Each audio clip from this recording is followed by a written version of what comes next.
Oops.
Hello, everyone. Hello.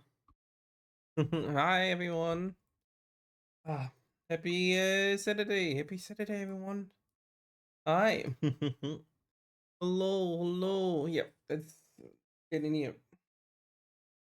So, there I am. Hi. Hi, hi, hi, hi, hi. Hi, I'm back. I'm back. How y'all doing? How y'all doing? Happy Saturday. Happy Saturday. Hello, hello. Hope you all. Hope you all having a good weekend so far. Mine's good. Mine's good too. But yeah, I hope you all are doing well.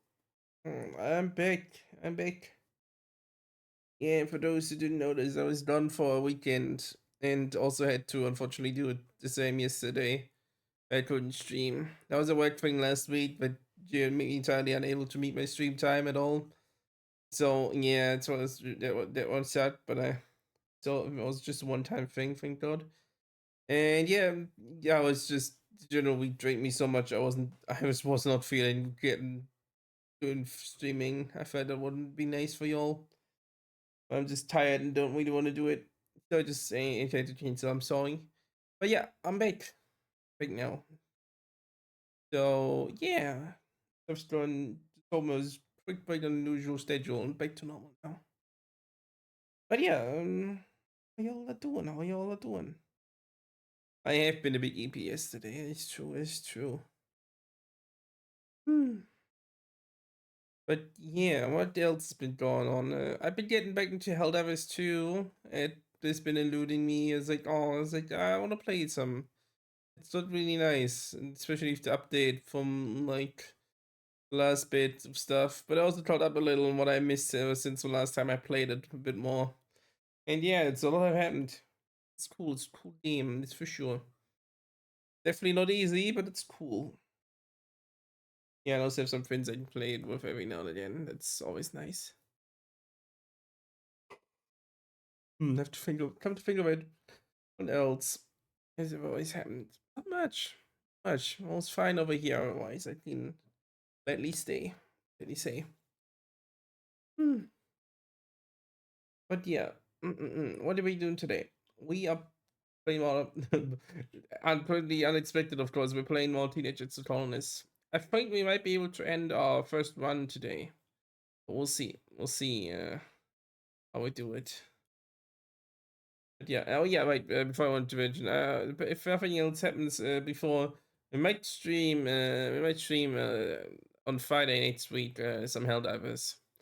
To think of it, probably not guaranteed, but probably. So yeah. Hope definitely want to play a little more myself. Time.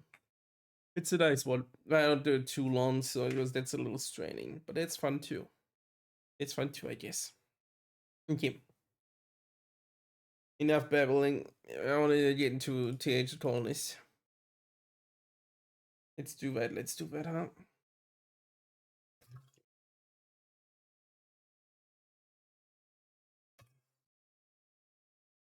Hmm. That's true. I'm literally drinking water as I speak. Hmm.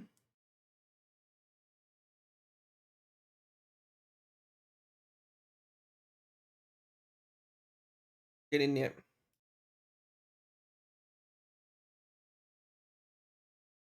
Welcome back. Hey, for those who haven't, after myself come a bit back. Yeah, for those who didn't realize, me have just turned 18 at the end of last stream. It's honestly most of what I remember exactly. But yeah, it's happened. People are 18 now, so like, whoa. What else happened? Good question. What do some stuff with tangent? I know that. Definitely prevented her from curing the planet. Oh, my buddy's like, how are we all right now? Uh, we're okay-ish with me. Really good friends with Cal. Really good with Tangent. Ooh, two leading. Really good with this. Okay with Mars. Tabby, no. We know me, and we are in a decent budding relationship with Rex. Oh, and Vase exists. I don't know what I did to accidentally get these 2 points, but there's worse things. Like learning about what enhancement Vase has because you don't want to know. Because you don't want to know. But believe me when I say it's the thing a person living on a giant soldier spaceship colony thingy was what was more getting those Earth hippie communist criminals, well, communists not really, but Earth hippie criminals is more of a mission than anything else. So like, yep, those kind of people. Yeah, hey, let's liberate some HUDs. That man is literally too illegally too hot. Look at him. He's too good looking. He's just too looking. He too looking. Oh, I entirely forgot that we just usually plays with controller. I'll be honest. It's good to play without though too. Oh, yeah, I should probably reconnect my controller. You can see it's been too long. It's very playable on PC, of course.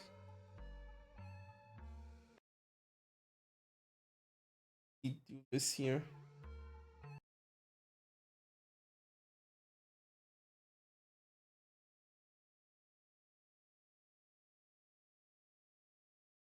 Oh, Bluetooth's turned off, that's why.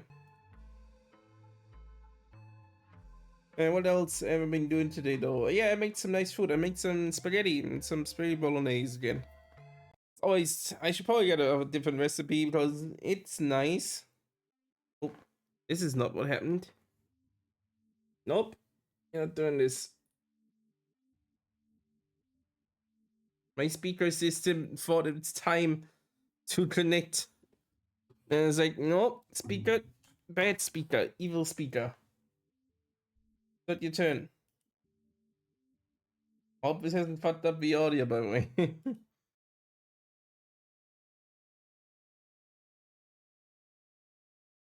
Yeah. Since a week now, I'm now on a nice audio like thing and a nice soundbar and a little bass thing too. That's pretty nice, I have to say. Yeah, can you all hear me? Hello?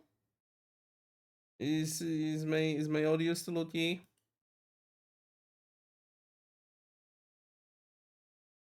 Because I certainly can't hear anything right now. Because the thing put my audio set up a little just now. And I don't know why you tried to do that.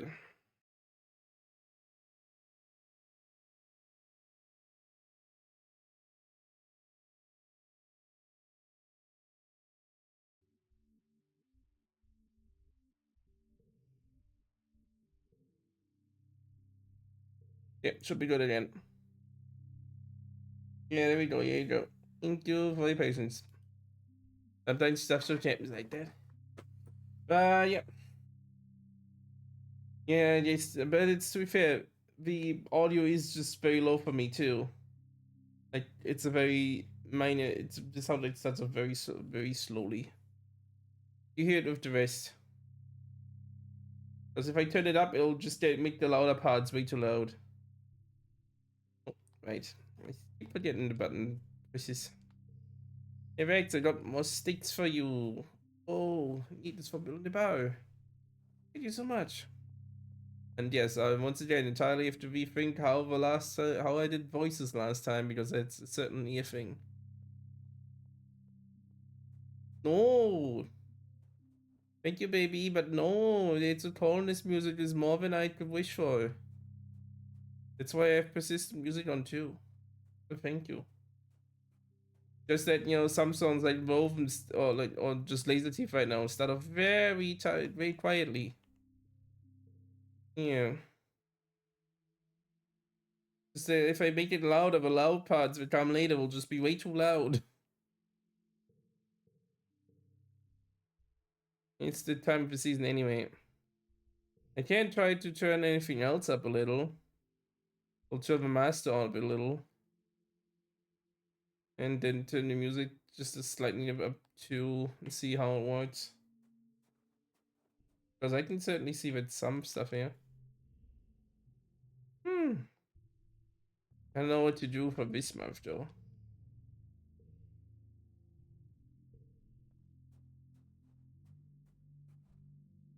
Well, I guess I can turn the music a little more. And you'll see if it blasts anyone's ears out later, you've been warned.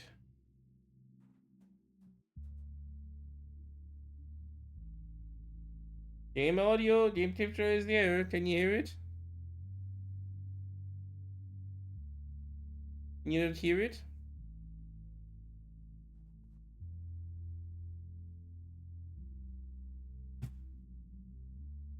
It should be capturing. Game capture is on. You make me scared there for a second. In fact, I had to actually, it's why I did go like 4 minutes later, I had to redo some settings in OBS. Don't worry, paranoid is better being paranoid and then, not being right and being, wrong and then oopsie daisy, no sound recorded, no audio recorded for the game for the next 2 hours. No, thank you. So no worries, thank you, thank you. Yeah, right, you're in a relationship with Tangent, I remember that. Hey, you got some time to spare? If you provide me with sufficient motivation, I mean, you meant it towards your quarters. You intend to go for a walk, eventually ending up at the back path to your quarters. This is hardly motivation. Since that's when she arises, where are you headed? I don't need to sleep. You do? Oh, you stop looking. I'm wondering if you have to spell it out. She holds your eye, revealing nothing except for a subtle twitch of the corner of her mouth. Finally, she relents. Oh, you mean for the purpose of copulation?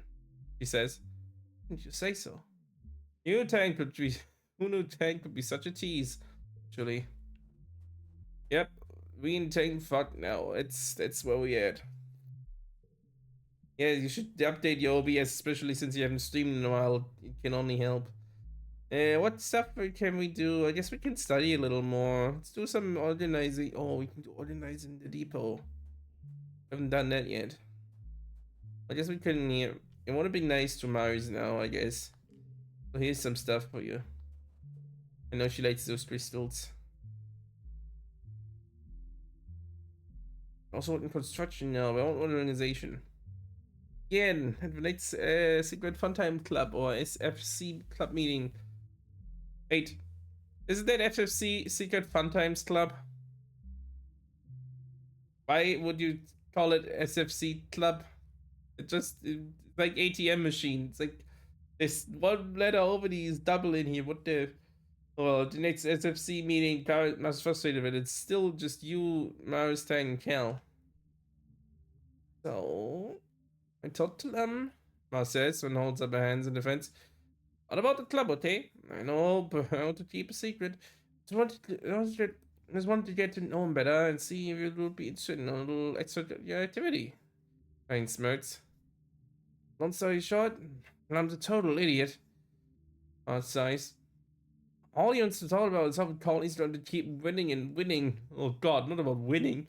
Now he wants me to help him make HoloLED videos for propaganda like, oh look, we're doing so good, yay. Strolls. I mean, first of all, yuck. Second of all, double yuck. He was once he just wants to sit on his desk all day and pretend like he doesn't see what we're doing outside. I can't believe I'm saying this, but he's actually worse when you look at Mel slumps her chair and puts her hands on her head in her hands. What are you gonna do about this 19 nullhead? I know enough to have an opinion. That's we shouldn't go for governor. Skip forward.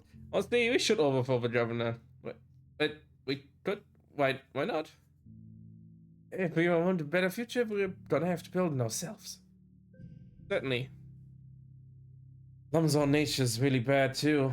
Girl speeds up for once. It's like he thinks everything will be okay if we just hunt all the animals here to extinction. If he does it, it's screw up the food chain real bad.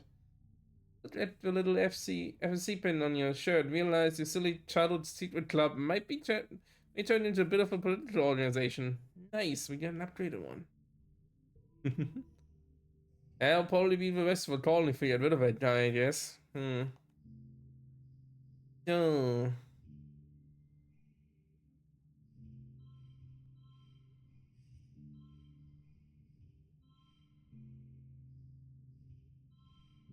I'll be 15 stress. Put this one here. I'll be 5. That's 30 again. Maybe by making this one? No, it's 9. Splits the chain up.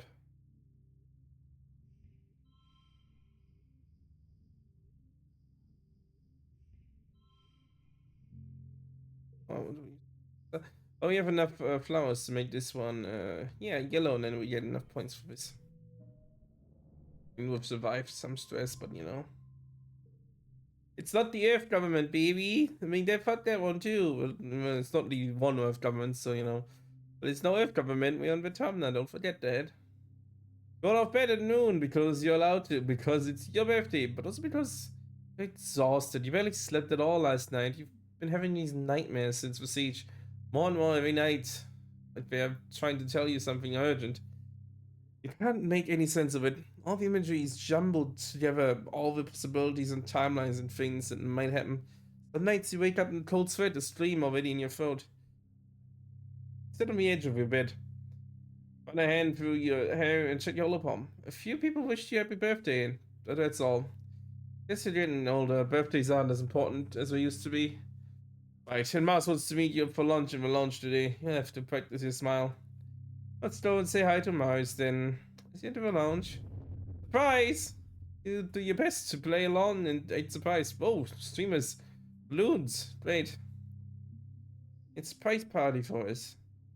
All of your friends are standing around, wearing goofy hands and clapping. Nomi is holding a bunch of balloons larger than they are, and Rex is wearing a cute little waiter's outfit with a bow tie. Oh, I wish we could see that. It's cute. You accept their hats and birthday wishes, trying to hide your exhaustion and mural from the fall. If you pointed all this for me, you shouldn't have. No, really. Don't. It'll be very yes. Waits one is around with a tray full of little snakes, offering them to everyone with a vampy accent and a silly, air-headed giggle. The goofball acts chips. The goofball act chips away at the natural awkwardness and of a surprise party, but it's the first 5 minutes after everyone shouts surprise, and soon everyone is laughing and enjoying themselves. Despite your exhaustion, you start to smile too. Your friends are so amazing. They're all here because they care about you. Aww. Then you get some unexpected guests. The lounge begins to fill with Helio kids. Mostly ones you don't know, the ones who usually keep to themselves and, well, don't much like you original stratospheric kids. Face and Emma with him, his arms draped over her shoulders. Then gives you a little wave of acknowledgement for your birthday, which earns a weird look from Vase. Hey, who invited you guys? Gal says, stepping forward with his hands clenched.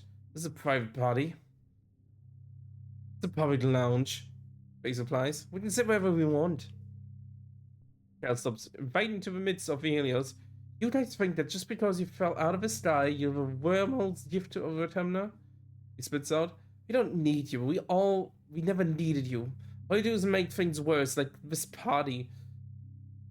Barely seen Carl so ready for a fight.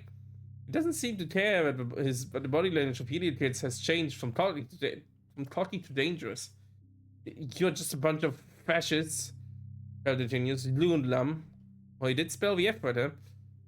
The lounge erupts chairs. The lounge erupts, chairs screeching across the floor as the aliens jump to their feet, yelling at Kel, calling the colony illegal and Kel a fugitive. They jostle him around, but Kel plants his feet and stands his ground. You hear bottle breaking and see someone advancing on Kel. He's not backing down. I have no friendship with a base. Who has a friendship with a base? I don't have a friendship with an enemy either.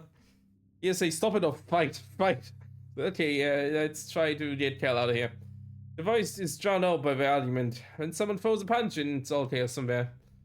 Despite Kel's bravado and baby physique, he's no fighter. One of the Helios kids socks him in the stomach and he goes down like a felled tree. Rex shows himself between Carl and his assailants. Yet she furicates on Kel's behalf before the Helios get tired and leave. A few parting shots at Kel's alleged romantic interactions with the float cows. Ugh. Base doesn't get involved, but he doesn't stop them either. Allows to leave the lounge, staring hard at Rex before smirking and turning away. Rex tips Kel to his feet. First time, huh? He says, dusting off Kel's gloves. Don't worry, they'll probably got it out of their system. If you're sticking up for yourself. Lem lingers at a distance, clearly angry at Kel, but feeling bad about the fight. Well, Maz exclaims, clapping hands. There was enough excitement, I think. Let's move to the important part. Taking presents. The mouse skillfully patioing hand. The mood shifts back to festive. Enjoy your presents and your cake, but tension boiling over like that is a bad omen for the rest of the year. Yeah, pretty much. Anyways, approach Maris who's deep in narration of some kind of tangent. And Tang sees you over Maris' shoulder. She points at you and says your name. Thank you, forces of chance and chaos. Tang mutters, slipping away as Maris' attention turns to you. It's your problem now, Lucas. I was planning not to hear. Lucas, it seems. Looking hideous today, darling. Luckily, I'm going to make over in fashion advice free of charge. The catch. Marge smiles. No catch. She says smoothly. You just have to try my new line of clothing. You just have to try my new line of clothing. Give me your honest opinion. Come with me. Marge says, directing you to her room. I've been working on these designs for weeks there. I'm very fresh from printers, and I'm dying to see how they look on a regular person like yourself. I mean, regular person. My room is void of sparkling fabric. My first fashion line is all about dressing for the seasons of autumn now, Mars says as she ushers you inside. Yellow and angular for dust, airy and pink for pollen, stuff like that. But if we ever make it to Earth, I want to be known as a visionary about the autumnal home. People on Earth won't care about the autumnal. That's a great idea, Mars. It's like, it's a great idea, totally. Mars shrugs. I know. Mars indicates a pile of outfits on the bed. Well, what are you waiting for? Chop chop. Try an outfit after outfit, letting Mars scrutinize your silhouette and bearing. She seems generally focused on how the clothing performs. Finally, you finished trying on all the outfits. I think the glow jumpsuit is the winner. Go ahead and put it back on. Mars instructs. And we'll do your hair and makeup. Sit on a bed. Smudge pulls out a box of cosmetics. They look, she asks, or something more bold for nighttime. Yeah, something flashy, I guess. Mars smiles at you with all of her perfect teeth. Someone after, someone after my own heart. Mars does your makeup efficiently, then pulls out a bottle of bright blue nail polish. Nothing, and the look's complete. Mars paints your nails, humming tenselessly, tunelessly while she works. And voila, she says when she's done. That was fun, like dressing up for you. That was fun.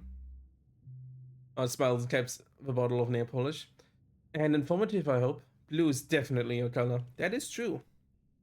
That is true. I mean, look at me.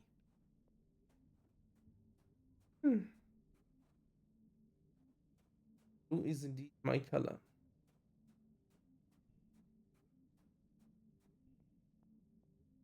Yeah, let's do some. Oh, we can just do more organizing, I guess. I want that second perk. Also, maybe we can get more secret fun times club stuff. You and Mars are working together in the depot, lazily firing orders and stocking shelves. Not a glamorous job, but it's easy. You don't have to run over all of the colony to have to deal with anything gross like weather. Mars cranes ahead to watch a customer leave and whistles. Wow. Bess leaning her hand on her head, leaning her head on her hand dreamily. You see the behind on that one, honestly. Best part about colony living is that everyone is in like peak physical form. Know what I'm saying? Got a nice butt yourself, or just goofing off. Also floats with mastering. That's my butts and do our work. Keep it in your pants, Marzipan. Which is he bowing? That was once good. Mars rolls eyes and both get back to work, taking breaks to giggle over particularly delicious customers. God, Mars really is that person, yeah. At one point, Seat comes in to drop something off, and as they turn around to leave, you and Mars burst into laughter. Can't help but notice Seat does. Wait, what? You can't help but notice Seat does sashay ever so slightly when they walk, hips swinging like a pendulum. Oh boy, oh boy. Get this. This. Yeah, this is good enough. Not bad either. Just do one more.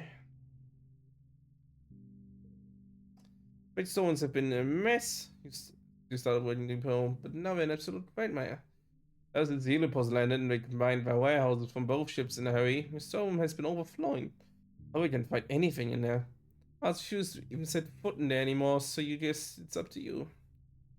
The worst part is the helium started to use different barcode systems. You have to input everything by hand and come up with a way of organizing them into grouping that makes sense. At least it's all in your holopalm and you have lift bots to help physically move the boxes. You can organize it all by moving icons around on your screen, just like the holopalm name. That's a harder challenge then. Oh yeah, it is. Yeah, it is.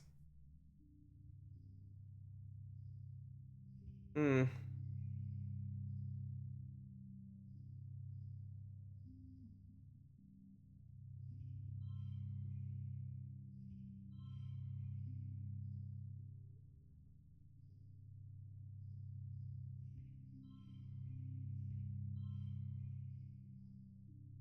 nothing 245 either.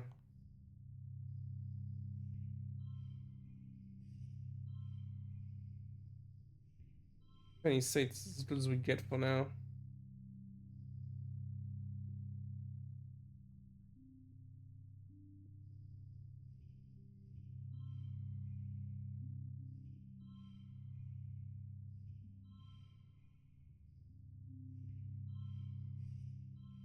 So that one we did 16, which is not good.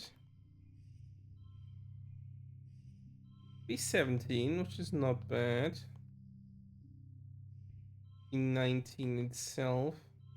Oh, 25, much better, much better. Yeah. And the last one is definitely doable. Hmm.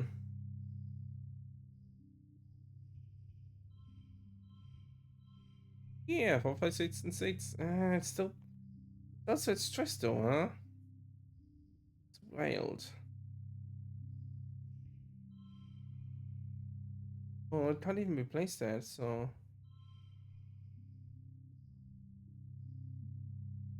if I had a blue berry to turn this one +1, I would do it, but I don't. I guess we can do with stress. No always deal with the stress. Organizing green thing. Organizing green things over here, round things over here. Thing with stripes over here. Wait, where does this sports ball go? It's all fish. I just had a cotton good section. Oh, increase rewards for working depot. Nice. Oh, I've seen this icon a while ago. It's cute. Never in the game yet. At the end of the week, the storm is spotless. Everything is a perfect place and space to walk. Seeing Mars take in the majesty of your hard work. You've done remarkably well considering the state you started in. It says, a punch in something on your holopalm. This deserves a raise. Nice. Even Mars is impressed. Wow, she says. I don't know where everything is, but I feel like I understand how to find it. How do you do it? He gives her a strange look and then shrugs. And she just shrugs. What? Sometimes it's cool to put in a little extra effort, even if it is just it's just some dumb boxes. Ooh. Turn to pawn. And yeah, it is. Oh, it's a card at the start of a challenge. Nice. So, you can apply to be Lum's assistant. Interesting. Yeah. You now did to organizing to persuasion. And 14 kudos. It makes some sense. We just need more money. Made the monies. Yeah, sure, it's applied to be Lum's assistant. Almost overhear him. Oh, I have persuasion. That it makes so much sense, of course. Over here, another meeting between Seat and Lum. It's not that you're spying again. I'm just curious. Yeah, we had this event before. The original one, we could become the assistant. We seem to be disagreeing here. Some of another administrative task that Lum doesn't want to do. Do anything around here? Somebody know. You walk straight up to them and declare you'd be a perfect governor's assistant. And handle all the mindless busy work, freeing Lum up for his very important job of running the colony. Seat looks as annoyed with you as they are with Lum. Governor was pleased with your by your audacity. He wants you to be rich. Good, you can share a desk over here with Mars, he says. You've worked with Mars before, right? Good kid. Strong image. She handles my social media presence. Not surprised she does that. Hey, Mars.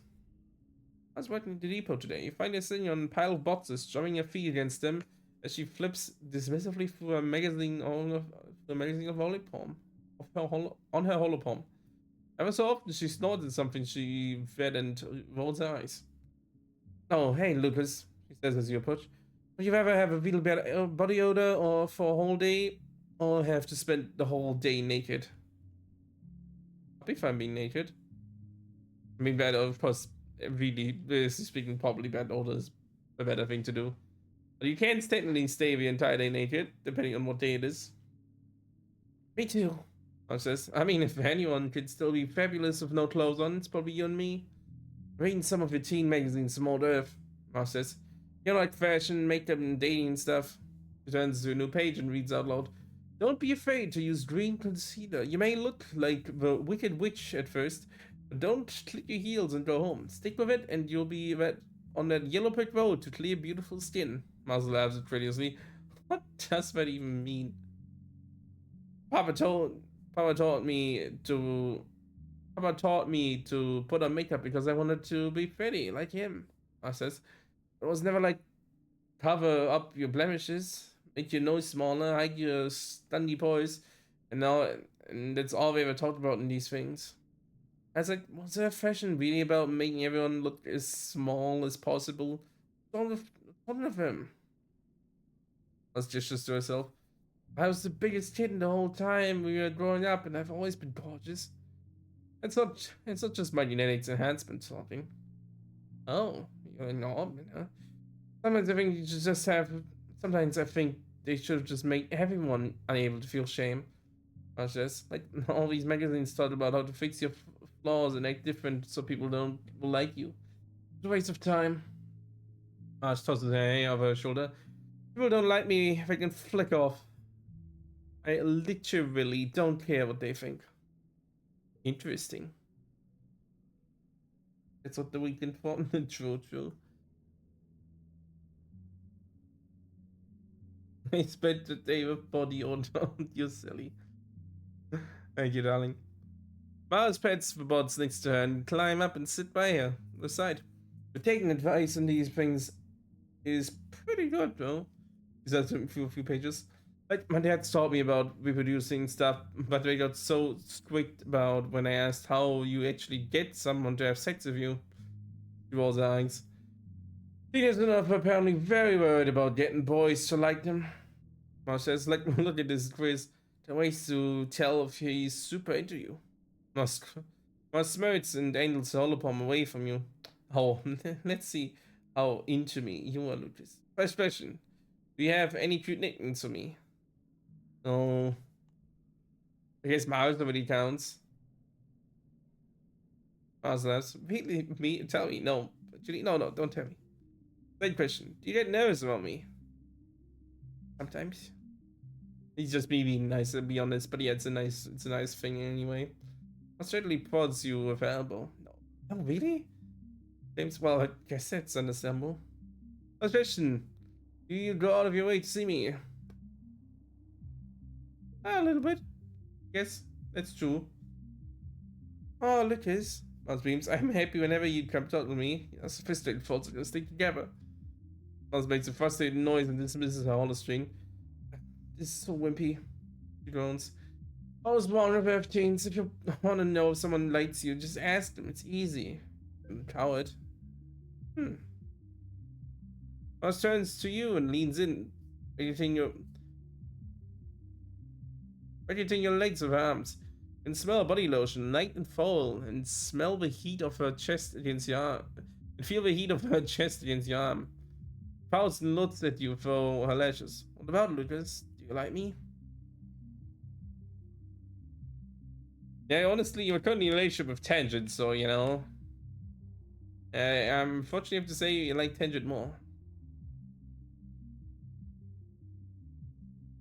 Oh yeah, right. Mars is. I don't think Tangent is, but Mars is poly. It's true. Mars tilts ahead. Oh, is that right? Well, I'm the jealous person. I don't mind sharing. Cute, but I don't think Tangent. But I mean, to be fair, Tangent is Tangent. Let's be honest at the end of it all. So, yeah, who knows? Tell me, I give you a flower. I like you. Nothing to pick up here today. Maybe work on my perception as well.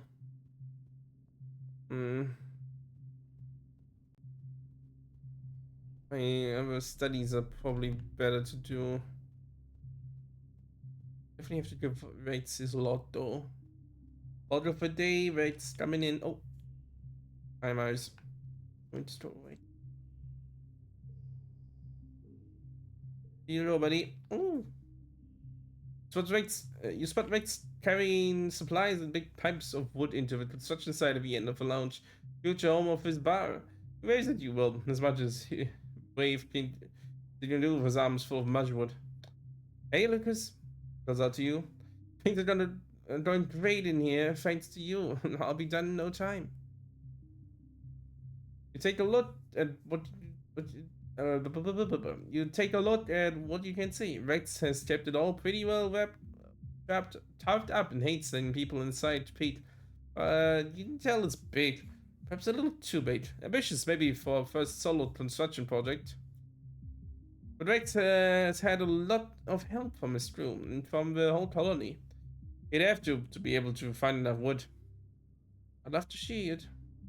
Love to see it. It shifts from foot to foot. Well, his eyes biting his lip, but you get the sense that he's dying to share it with someone. Okay, this, but just for you. Follow into the tent. It's chaos inside. Loaded with pieces of mushroom, vein links, and covered in fine sawdust. Light coming through for some gaps in the tent. Pick up. Right.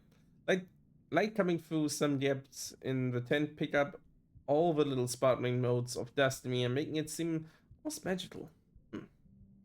Mm. Light spreads his arms. This is it. All so far. You have a bar and a nice dance floor. That's all you really need. He spreads open his hollow palm, starts playing some music, and shimmies over to the only clear spot in the mess. That must be the dance floor, you figure, because he starts whittling, bopping along to music, gesturing for you to dance with him. Oh, of course. As cheers as you join him on the dance floor, he grabs your hand and spins you around, and you laugh and dance on the music coming from his hollow palm. Move your body just for the sheer joy of it feels amazing. You can see the future of this place. A place that people come not because they're stressed and need relates, but they can really cut loose and enjoy themselves. I said the right idea. Nice. This comes over to you and sends you into a one-armed hug. Just seeing you makes me super energized. He says, I can always hear the music. That's right, the bar's gonna have live music. Know anyone who plays an instrument? Run on what double time to finish this place. If you want to help, bring me all the mesh we can find. Of course, I'm doing it. I'm doing that. Busy doing that. That's true. Yeah, he's busy with all that stuff, huh? Let's do some engineering, I guess. Can't hurt. That can't hurt. You can teach it soon too. Oh, it's a kind of term project. But with Tang and Nomi. Oh, I see a certain someone's currently playing Path of Exile. Uh-huh. I know who you are. Yeah, it's part of end of term project. You're part of Tang and Nomi come up with a project that uses everything you've learned about math, physics, computing, robotics, architecture, and astronomy. I know. Nomi explains. We should go down to the Helio engine room and see if it makes us think of anything. Great idea, yes. That's not a terrible idea, actually. Fang agrees slowly. We could do a comparison of the Helios superior engine and talk about how Earth technology improved in the years between the stratospheric and heliopause leaving Earth. Noe nods excitedly and leads the way. No offense, but no offense, but we also had like way better funding than you guys. Nomi explains as you head down into the belly of a Helio. You know, like government funding, right? Like not just dark web stuff, but actual factual space travel budget. People are so mad when you guys left. Well, the world didn't believe the Strata would even make it off the planet, but when you did, everyone left behind so super competitive. Solar Technology was like so much better. You try not to roll your eyes as Nomi chatters away. Split up to take a look at all the different components of the Helio engines, from the cooling system to the nanocell reactors to the complicated banks of computers that all once housed the Helio's much less powerful onboard AI. Helio might be newer, but nothing beats Conrad's. Falling in to take a look at some faded warning signs about the peacemakers. When you hear makers, when you hear them yell, oh no, guys, I think about it. Help them start. I'm gonna help them. You're taking much over to Anomi is sprawled out in a tangle of cables, wrapped around them like a nest of snake bugs. Nomi looks too terrified to move, and for good reasons. Every time I do, more wires snap free from my connections and contribute to Nomi's growing distress. Battle behind him is beeps in warning. Help me, Nomi pleads. I'm too afraid to move. What do I turn off life support or something? It's a delicate, stressful word, but together you and Tang managed to pull Nomi from a disaster. You look down on the jumbled, topless tangle of growing fear. You're going to have to rewire everything and hope you get it right. Oh, let's try that, huh? Let's try that. Find off plan project.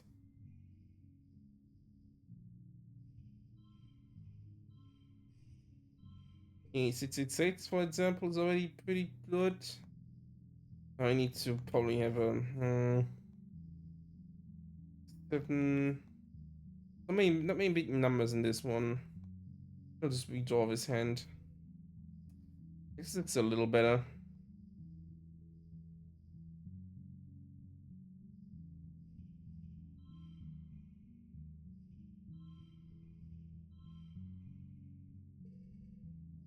The last one is doable, even though I don't like it.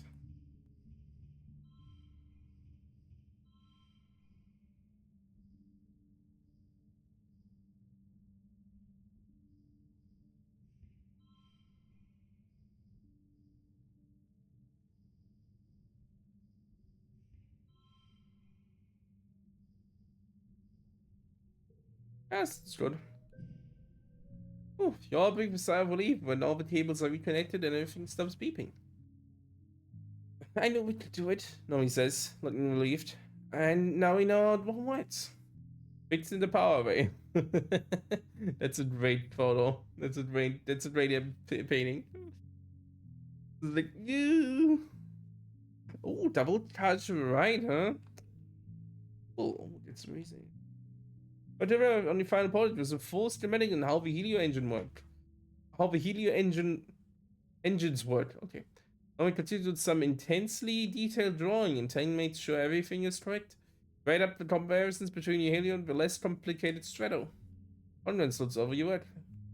Congratulations, you three. This is wonderful work. You officially passed, but there's always more to learn and more to teach the others. By the way, she adds with a wink, but while repairing that power array as well, don't worry. Don't worry, I won't tell. Nice, we're pleased to be studying for engineering or what. It's always nice when you like reach the like major stuff. It's not like the end, but it's like, okay, yeah, you did like officially so much that it's now better rewarded. It would be weird if it would be the last stuff it happens, so otherwise it would just be, yeah, it's over. But if you do it again for some reason, then yeah, it's now better and better. I was like, that wouldn't make any sense. Then we need to probably lay down soon. Thanks working late in the lab this evening, as usual. What's unusual though is the smile brightens her face when she looks up from a microscope and sees you. Look, Lisa, oh, I'm so glad you're here. I was just, no, actually, why don't you come over and see for yourself? Take a look through a microscope. Look at the shapes of the spores. Jane says. Only seen this one before when we were studying with shimmer fungus, but this fungus isn't any of the ones we've identified as capable of spreading the shimmer. Pushes you aside and looks through a microscope again and makes more notes on a holopalm, or HoloLens. Just when I think, we've got an understanding of something, look, this could change everything. More species are capable of spreading the spores when shimmer spawns is more widespread than we previously thought. Possibly even planetary phenomenon. And looks positively energized because it's a new species. I get to submit a suggestion for its name. What do you think? I should name it after you?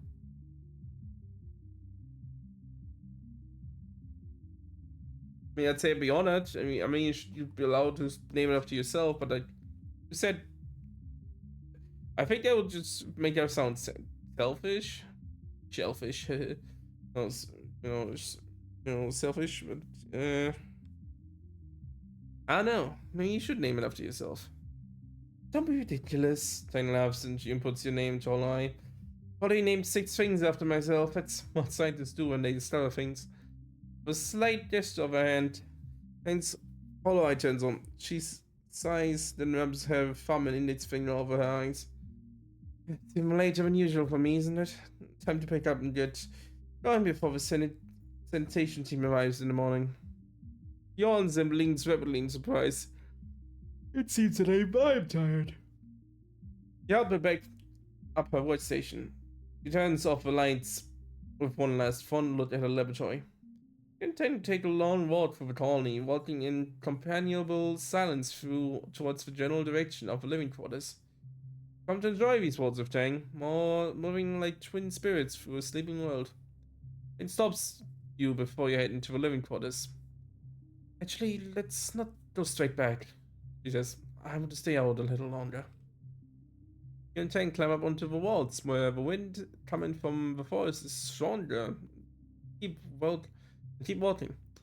Wilderness is dark and impenetrable past the defense perimeter, and keeps you on the outside edge, subconsciously, possibly consciously, putting you between her and it.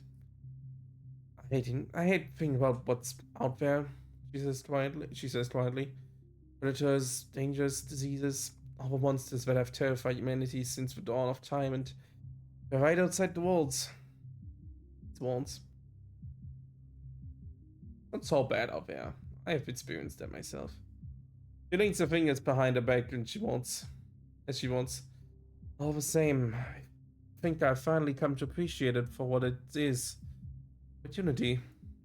Many signs have truly been affordable. This freedom of discovery, a seemingly limitless budget buffet of knowledge. Peng looks towards the wilderness and smiles wistfully. The terminal is full of dangers, yes, but I find myself also feeling a curious sense of wonder, awe perhaps. You walk a little further. You walk a little further before Tang, seemingly in the middle of some deep thoughts, stops and turns to you. Lucas, you happy here? He winces, then bites her lip. No, I don't mean happy precisely. Happiness is relevant to a societal situation. What I mean is, imagine a future here, one that you would have chosen for yourself should you have been given the option. Are you fulfilled? That is an interesting question. I'd say we like it here. I just yawned to the thing, don't worry. I would say I like it here, but I don't know. I'll save ahead of time just before we get onto something she really doesn't like us. I think you should be fine. Yes, I am.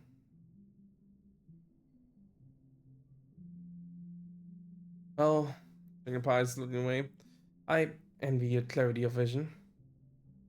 Honestly, he continues, I despise the physical realities of living here. The smell of the cramped quarters, constant threat of attack of disease, everyone's meaningless interpersonal squabbles, the fight of proximity and stress. I can feel it weighing me down. He laughs, mostly, but we can't have a choice, do we? Therefore, the only rational decision is to make the best of what we have. To accept otherwise is to accept misery and death. Not something that this would say, I guess. So that's definitely my ways to different. And not something with tangent. Interesting. It's a tangent you know so well. You're trusted to stay logical and focused no matter what chaos tomorrow may bring. But yet it got carried. You walk until the chill of the night settles into your skin. Then descend from walls and back into the living quarters. Tang hesitates at the threshold. Anyone else might not have noticed. But you know Tang. Probably better than anyone in the colony does, even her own brother. What's wrong? Oh, nothing, Tang says with a hollow laugh. Just thinking, which is nothing new. Looks at you with a faint smile. You probably more than anyone else in the colony know what it feels like to conceal your true feelings under a serene facade. I mean, no offense, but we're alike in that way. Can't help but feel unsettled by everything we have yet to face. He laughs. Unsettled is an imprecise word. Want a hug? Tango chains up with silence pervades that she has to consider this deeply. Yes, she says finally. I do actually. You unfold Tang a gentle hug. After a few seconds of stunned inaction, Tang wraps her arms limply around you as well. Spread your hands wide and hold her more tightly, trying to manifest the right kind of comforting energy to resonate through Tang's shields. You manage, or she simply relents, but then rests her head on top of yours and sighs. This is where I talk about how physical touch encourages the production of oxytocin. I think it's called oxytocin. I don't know what, but cool, I guess. She murmurs, which is a bonding hormone that imparts feeling of calm and security. When you feel a smile against your hair, I know you know that, though. I'll simply say this is nice. Thank you. Kane straightens her coat. I'm aware that I'm not the easiest person to befriend. She admits, among my many admirable qualities, I'm also often cold, brusque, and tactless. Oh, you my thanks for taking the time to see through that. I know why you have to. I don't know why you would have bothered, but I'm grateful. She looks towards her living quarters as if stealing herself. You don't have to be alone tonight. I'm here.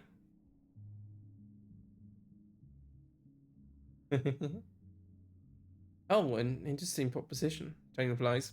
What precisely do you mean? Well, we could keep each other company and scrutinize your face with a hint of an ulterior motive. Convinced you have none. His shoulders drop.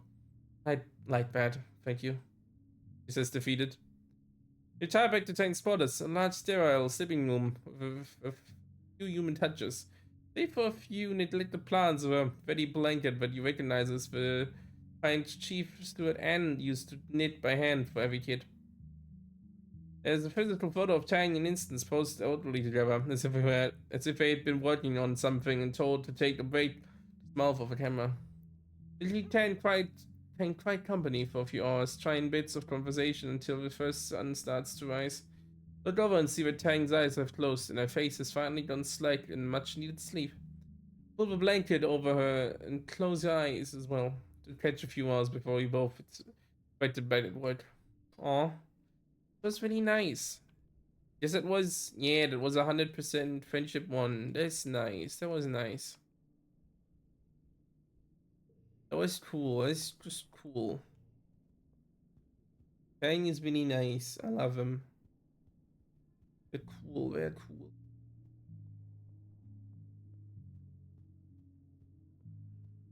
Hmm. Yeah, we probably don't go rest somewhere sometime soon. Also close to its bravery for first bravery grateful, huh? We're just gonna rest here a little bit in here. Hmm. And we don't want to forget anything right now.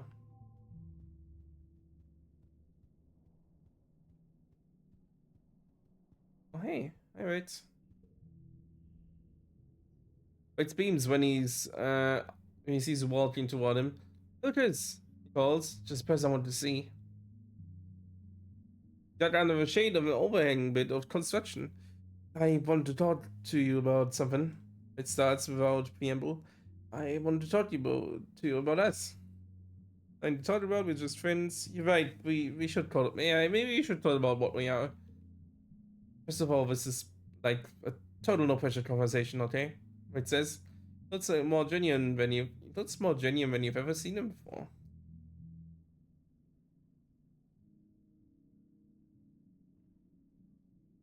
I like everyone, and I love kissing people. I just when I like pick an interview because I did that, and I really liked it. I want to do it more. It leans into your space, fits in you with a flirtatious look. Just want to know what you're at. What do you want from me? I mean, aren't you dating Tank now? As before, because it's not my business. But what's going on with that? Hmm. Social link go on. I mean, I won't go with that because obviously it's. I don't think Tan would be okay with that. And I don't think he would like that either. But yeah, I hate to say this. Okay, what happened? It says instantly. You swatted him one way arm and he laughs. No, seriously, that's fine. It doesn't have to mean anything, for real. It sends a friendly arm around your shoulders. I'm glad we talked about this. I'm better than a kid and the dog, right? You have to dream. It's awkward to tell someone you don't like them that way, but you feel good about this one, and Mike seems genuinely happy. Is genuinely happy as ever. It's good to have a friend like Rex. Yeah, not this time around, not this time. Oh yeah, Rex is definitely one of my easier choices to date, but yeah, we're with Tang, we're with Tang. I certainly don't think Tang is into that stuff. Always do usually have that. I could also am not gonna break up with him because they're just cool, and no thanks. But yeah, certainly depending on the person there, it can be all this. I think really it's mostly just actually I think mostly it's just these two. I don't know exactly though.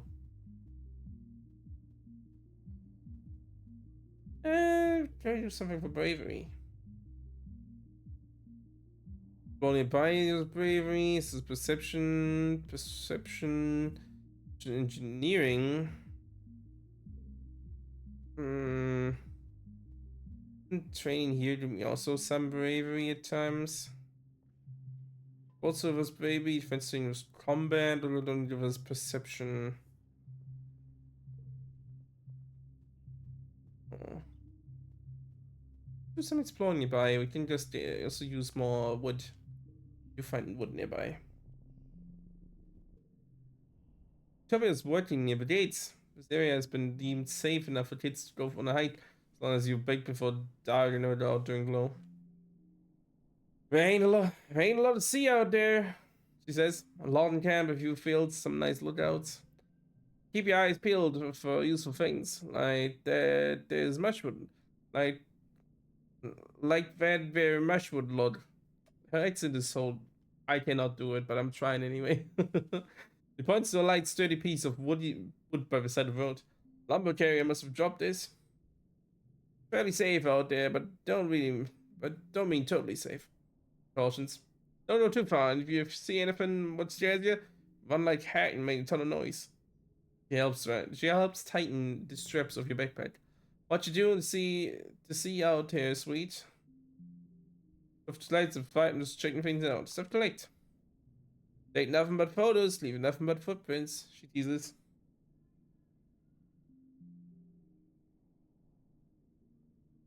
If you want to, baby, I'll let you do her lines just because you can barely at least any if you wouldn't try you'd still be 10 times better than my hardest try. Yeah, I'll put you on. I'll put you on.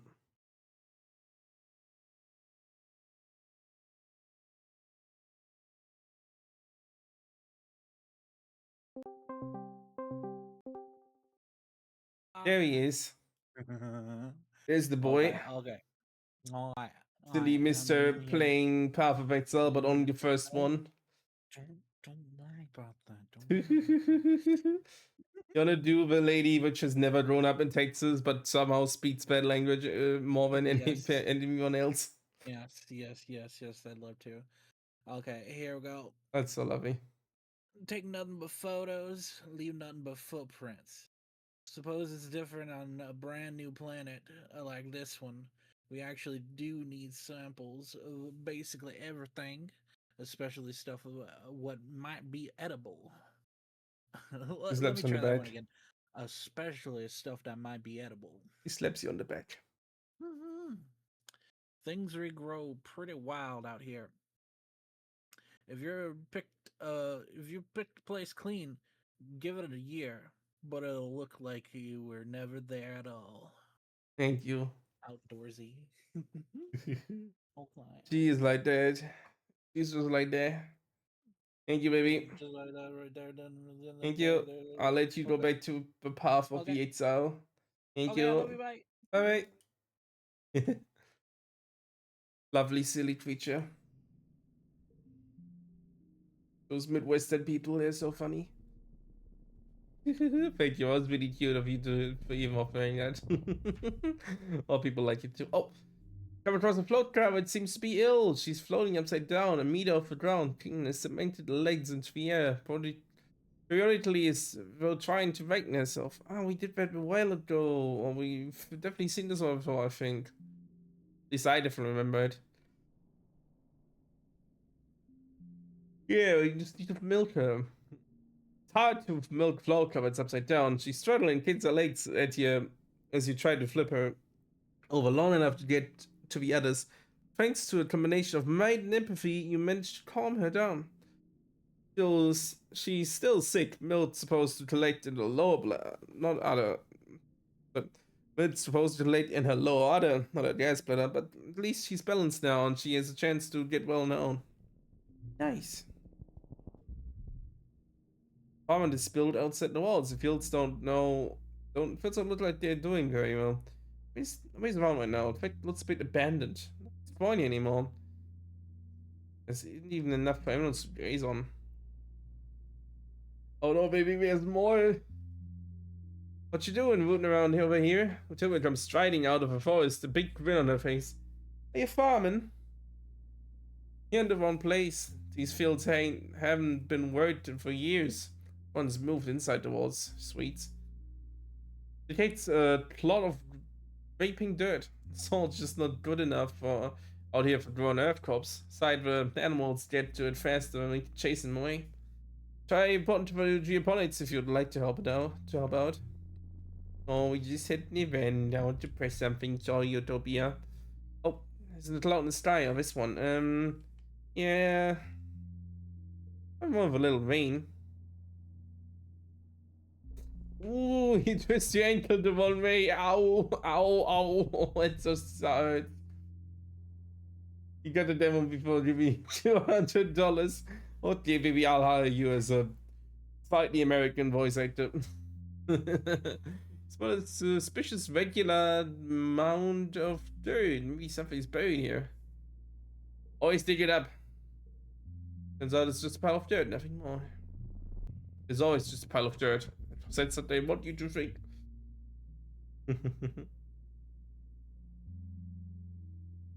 Pause in your tracks, hearing an ominous sound.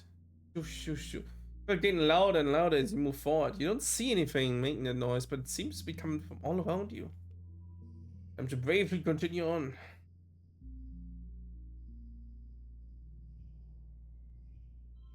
Oh, this is crazy. This one makes it wild. That one makes it non-wild. Yeah, maybe we don't want to do that one then. Not yet.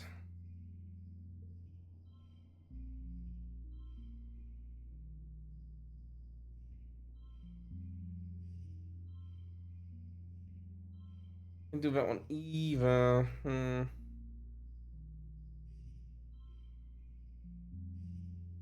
Let's do this one for now.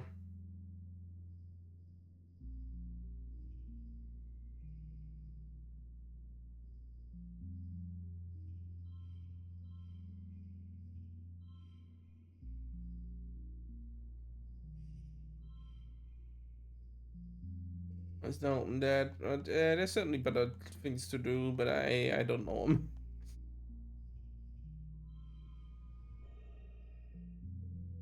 It's good enough. Yeah, just alien crickets. Phew. They're so tiny, but there are millions of them. Look like look like little blades of grass and upside their sides and stuff to make that shoo shoo shoo shoo noise. Tuck your pants legs into your boots and continue on your way. Let's do it. Oh, we got more egg. Hmm. You might wonder as you walk and bumble straight into a field of gelatinous blobgrass, totally transparent. Stick frond, Sticky fronds are hard to see, but even harder to ignore, especially once they start glomming on your own boot, slowing you down. Let's trudging through thick mud. Hmm. We can try going through there, but I can tell you we're not going to survive this thing anyway.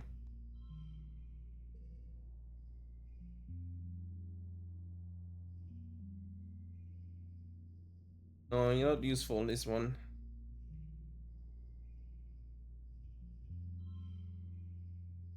Hmm.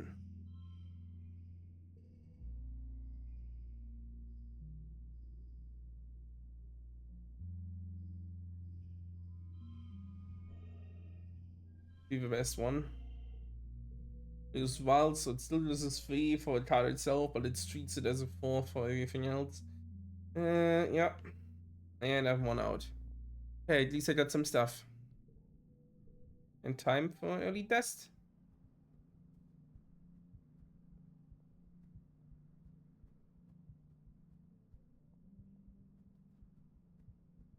some early dust, which is us laying down. That's what we're gonna do this month. And hey, you did some more flowers because very nice. I guess because I still like you at times. I don't want us to be, I just want us to be friends. Oh yeah, it was a birthday, I guess. That's cool.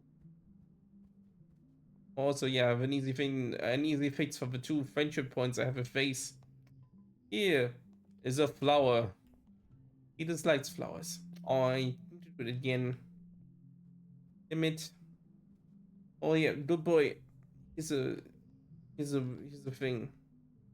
Woo. That's that thing. Also, hard because you're very lovely. Yeah, Maris, you probably would like this too. Just so you can get something here. There you go. Guess we haven't. Yeah, we need to relate first. Let's do that on the walls then. Wait. Let's see if this is tolerable though. I haven't seen them yet. What are these up to? How much friendship do we have with them? Oh, 72.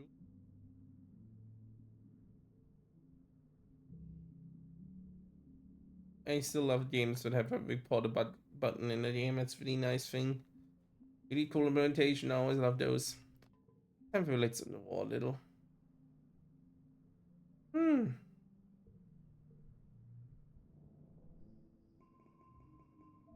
This one's never really good anyway. Oh boy, this year Governor Lumber's attention to the Tom Nalia stage is heralded by entire multi-band, the instruments shiny, narrow printed new.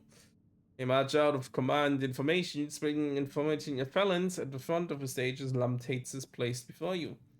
Lights turn to on with a heavy chunk noises illuminating Lum in a halo of floating dust particles. He spreads his arms wide. Hello, down at Nalia. His voice booms over the speakers. Are you winning or what? It's just mixed. Look around. It's easy to see the ones cheering the loudest, the Helios, people who fully adopted their mentality, like them. Stratos are more reserved. Some are even sound. Duty Chef Red is one of them, his usual stony expression, hiding his true feelings. Regardless, there's some enough cheering that Lum has to wait for it to die down before he continues. We're killing it out there, people, he exclaims. Every day, we claw a little more territory from the savage aliens of this planet. Our potato pot arcs through the air and lands with a broken splat at Lum's feet, sprouting him with juice. You don't see you through it, but the traction from geoponics is looking restless. Begin to jeer and stomp on their feet. Stomp their feet. Lum continues on, raising his fist. Those demons to take us first, and now we're learning don't mess with humankind. The crowd is now evenly split between cheering and booing. The Stros are agitated, and you hear calls for things to return how they were. How Lum and his soldiers are killing the planet. Even the council lined up before the stage, and face the crowd looks conflicted. We left Earth to get away from this shit. We left Earth to get away from this shit. Your dad shouts, and you turn to him in surprise. He barely swears. Well, now look at us. We're back right back where we started, fighting each other on the planet. We brought it with us. Toby out on stage and mouths their own here speak through the speakers. He's lying. He's lying, he yells bitterly. This year you lost 2 surveyors in the swarm, so we're on Quinnan. They'd be alive today if Lum hadn't sent them to clear out a manticore den for no reason. He jumps her fingers against Java's chest. The only threat to the colony here are you. Lum's smile hasn't changed, but his eyes go cold. He snatches Utopia's hands and calmly, slowly, crushes a hollow palm crystal in his thumb. You can hear a crunch of the bones in her hand before he had her feet cuts out. Ew, Jesus Christ, dude. Utopia yelps as her knees buckle with the pain of bravado gone. She holds a broken hand to her chest and is too shocked to resist when Lum shoves her off stage.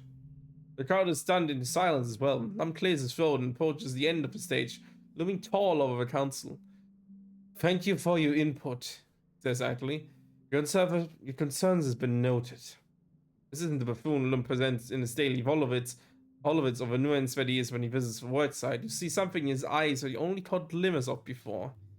But so are lucky we didn't crush you under our boots and take your colony by force. He sneers. Before we got here, your colony was doomed when you're alive because I was merciful. Just a bunch of burned out hippie fugitives. That's what you're. What is the plan surviving out here? Wishful thinking, sing songs and talking to animals. After bolts for Helios. You, just as good counsel and judge as farmet is just need us. If the other way around, I'm done pretending I need to listen to your opinions. If you want to live, you'll do that, you do what I say. Instead, Dr. Instance would glares up at him with hatred in her eyes. She tends to Utopia's hand. It's time to clean house. Threatens we need new team players here, wants to share one vision for the future of Autumna. After all, after a few tense moments, he clears their throat. So shall I continue with the traditional formalities now? I'm still down at seat and throws his hand at the air. What up? Do it. Make whatever you feel better. All cowards. Jeez, that dude, huh? Oh boy. He turns Stoltz off the stage. His marching band scrambling to follow him with his exit song. Oh jeez. Yeah, as promised there are no contests for this year. Plenty of food and alcohol. Sun begins to set. The aliens, including Base and them, head straight for it and look ready to party into the night. The other teens seem a little less pleased. This quite literally has left already. Has already left. I kind of want to find this, but yeah, I just want to hang out with my people right now. No, I totally get it. I totally get it. It just tells you, Poach. Bad news to be this mean. Sure, we all joked about how, like, he'd find you guys rubbing sticks together in the dirt after your nanotech broke down, but it wasn't like this. He jerks his thumb toward Vase and his group of friends who wrangled themselves a live trippet and are stewing it to roast over a bonfire. You can hear its dying fields from here, and as night falls, smell the sweet chanted scent of it cooking. No, they've always been kind of like this. Naomi shakes their head. It's like total human supremacists. See something you don't understand? Naomi lights laser guns with their fingers. Pew pew, all gone. Want something someone else says? Pew pew, yours. They lean back on their hands and look up at the night sky. Just wormhole looked so peaceful and far away, eh? And so far away. I used to think me and Rex were like changelings, like alien beams, and replaced two human babies with weirdos. I don't think you're weird. El says, eyes wide. It's really great. You two don't act like Helios. We are Helios, though. It supplies Nomi nods. Some people dancing around their bonfire stratos. It's not how. It's not about how you were raised. How you were raised. It's about the choices you make. When he finishes. No one's just a good person or bad person. Only bad people think they always make the right choices. Aw. Fancy festivities continues well into the night while you pass the time with your friends and the peaceful faction.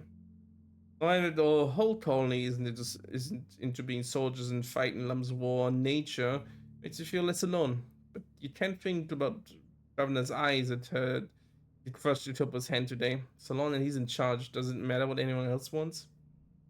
Yeah, it's true. The week of Stenelia is one of the hottest since you've landed. Supposed to take time off for a much needed break, but it's just as human and awful, and tempers are short. Shortly after the festival, you started seeing graffiti cropping up everywhere. Seems like a lively, if not particularly civil, conversation between the two factions is being held on the flat surfaces of the colony. Lam announces a zero tolerance policy for political graffiti, but you notice that not every tag is being removed, just the ones against the war, of course. The atmosphere of the colony is oppressive and as thick as the choking dust heat itself. Everywhere you try to relate, people just want to talk about the war. No, to make matters worse, the sweltering nights are making your nightmares intense again. Return to work feeling more stressed than before. That's not good either. Yeah, let's do some more work. Hey, wait, what's up? Hmm. But Rex sitting on the second floor of the unfinished building, his feet dangling over the edge. He waves at you and gestures you to come sit next to him. Hey, Lucas. Says shooting a tight smile before looking back over the rest of the colony. Well, you can see the garrison soldiers marching around in your information of base at the head. It watches them with an uneasy expression. Hey, what's it? Did Nomi fall down? Did Nomi fall down the well? Waits musters up another smile. That's a good one. This, you always know how to break my day. You have one more surprise up your sleeve, though. You open your bag and pull out the dust melon you've lugged over from the canteen. Waits brightens and makes grabby motions with his hands. Yes, it's my hero. It tears into the soft rind of a melon with his fingers and it between the two of you. Splits it between two of you. Sit together and watch Vase barter orders at the other young soldiers. Bunch of mindless drones. Not all of them, it says. Some of them are pretty nice, but everyone on the Helio listens to Vase, you know. He doesn't like me, so that means I've always been an outsider, whether I wanted it or not. They're funny to me, I guess, but it's not the same as having friends, like you or know me. It's fine though, he says, shrugging dismissively. You don't have to like everyone, you don't have to like someone to hook up with him. I kind of like being the one everyone comes to if they just want to have a good time. That is very much that is honestly very based, very based. Now, what is the deal with you and base? Its mouth twists and he spits out dust melon seeds over the edge of the building. It's kind of a long story and not a fun one. This is avoiding your days. I'd rather not drag it up again, honestly. Give me a short version. It sounds as he stretches his nose, still looking out at the assembled garrison soldiers. The short version is that Vex isn't really the hero he tells everyone he is. Says softly. He's just a bully. Everyone acts like they like him, but they're just afraid of what he'll do if they step out of line. Question I get too. It's not sort of a slow acceptance of someone who's on made peace with their situation. Yeah, it sucks. Please. It's just Ace wasn't always like this. It says. He used to be kind of like me, a small weird kid with a chip on his shoulder who would just really want people to respect him. Runs a fingertip through over his left forearm, but now it's down and stone over bone. Well, he got it. It looks like he might say more, but was quiet for a few long seconds instead. I should was different. Because eventually, I wish he was different. Wish we've been friends, maybe. Garrison soldiers break from formation. You watch Nem approach Face. He sweeps up his arms and swings around. You can hear the delighted laughter from here. You can hear her delighted laughter from here. Rich watches with her phone. And I mean, I don't know each other very well. This probably because Vase is telling her all kind of lies about me, but I'm a little scared for her, you know? She doesn't know what he's capable of. It straightens and puts him in a happier face. I don't want to waste my day thinking about Vase, though, he says firmly. When there's friends to talk to in the whole world to explore on Dustmelon's feed. Puts off another segment of Dustmelon and eats it, with gusto, laughing as the juices dribble onto his mostly bare chest. And baths to have, I guess. He gills, wiping up the juice and licking it off his fingers, seemingly without a care in the world. Oh, right. I'll give you pets right now. Good head pets. I don't want to work for the governor right now. Persuasion organization, that's pretty good. My first task as administrator is to format the monthly reports to Earth. Full of boring, carefully formatted data. He's very specific about it and makes you redo it 3 times until you get it right. Go with a report to the comms desk and realize you've yet to be told how to proceed any reply from Earth. You'll never reply at all. It's just investigating on. Just neatly read through the administrative HoloNet files you've allowed to access. You're allowed to access now. A huge bundle of messages, all dating from during the 20 years. All dating from the 20 years of the study was 20 years the stratospheric was in space. Go through the previous text, but you don't want to draw too much attention to yourself. Major of the messages are updates from the colony, his allies of the Entomber group. Every so often there's a message ordering the ship to seize and return to Earth, putting an end to their illegal immigration and return their stolen property. The Entomber group weren't outlaws on Earth before, stealing convents and the gene take and the gene take and definitely did the trick. Messages are angry. There are no messages from any time after the satellite landed on Batomna. Maybe nothing can get through a wormhole. Maybe the communication systems was damaged and it wasn't until the heliopause landed that communications could be restored. Or maybe both planets are just shouting into the void. It's impossible to say.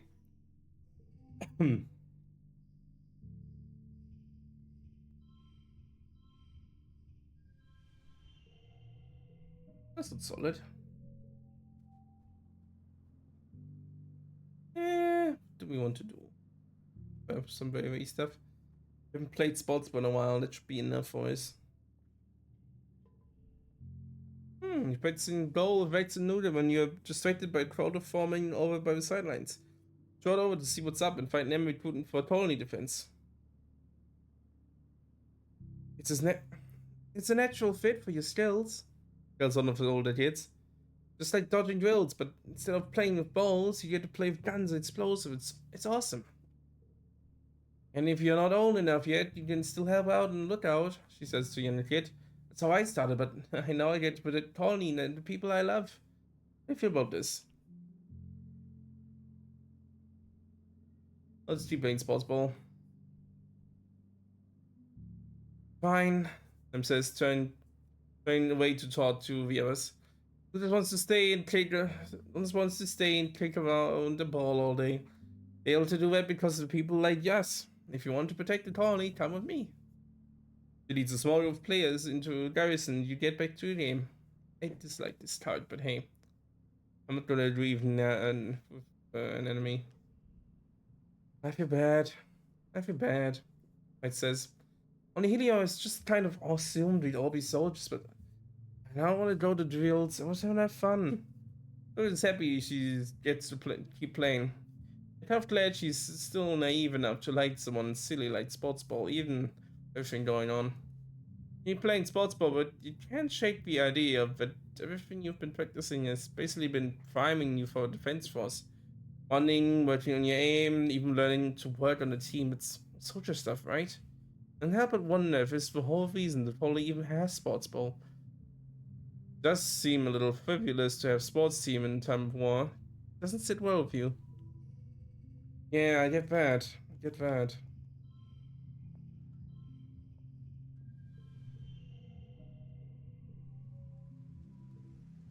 But it's a card to start off challenges. Nice. Yeah, that was the bravery, I think. Oh, that's something at least. We get more options.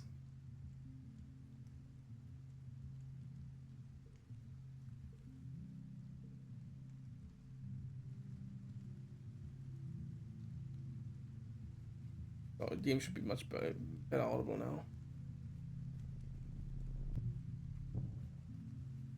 A little loud actually now that I think about it, some aspects of it.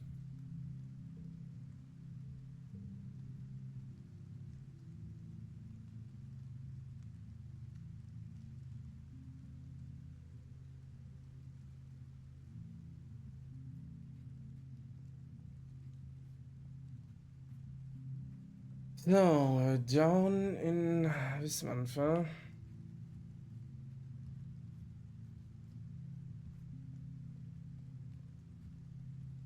Tell me. Yeah, I'll give you. Wait, what do you like? What does Nomi like? Let's change devices. I don't want to give her anything I don't know she likes. Hey, this what's up? Because even when this isn't in the quarter on his usual spot near the expedition vehicles, you have a sixth sense of where to find them.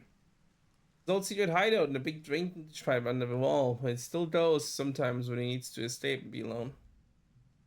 Sure enough, there he is in the ends of his pipe, but something's wrong. He's pregnant with a package, virtually.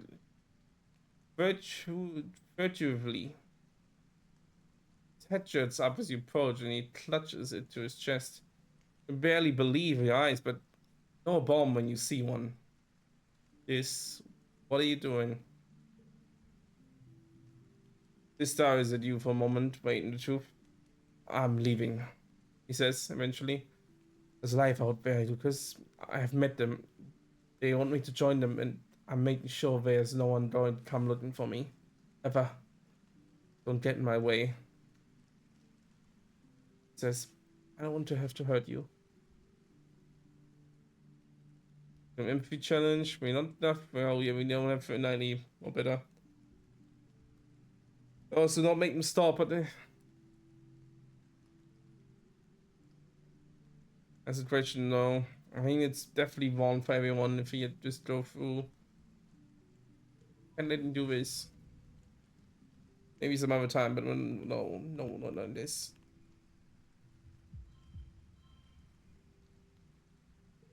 The art challenge, though, I agree with that.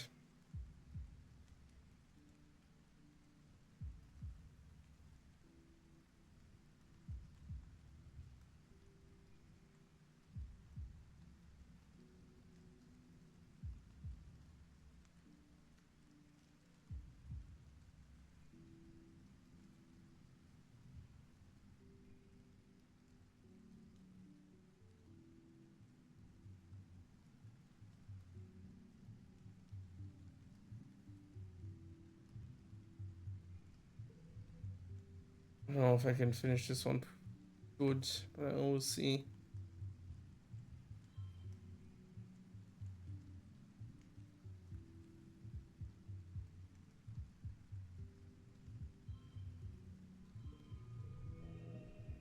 Just only lost some kudos. It clutches the explosives to his chest tightening, lets out one shuddering sigh. Okay, this finally. Yeah, just shakes his head and hand. She shakes his head and hands it over to you. Take it. Says before I change my mind. Dispose of a deadly package and thank all the gods for from all the religions you can name, but you were here tonight to stop this. Yes, this can do something if you don't have enough friendship before, don't do anything with him. Something not good. Something no matter good. Thank God it's not gonna happen this time. That's a question. We can try to go for perception. I have engineering, I guess, is out calling a bit more. Maybe a bit more my biology. I have one thing we can do.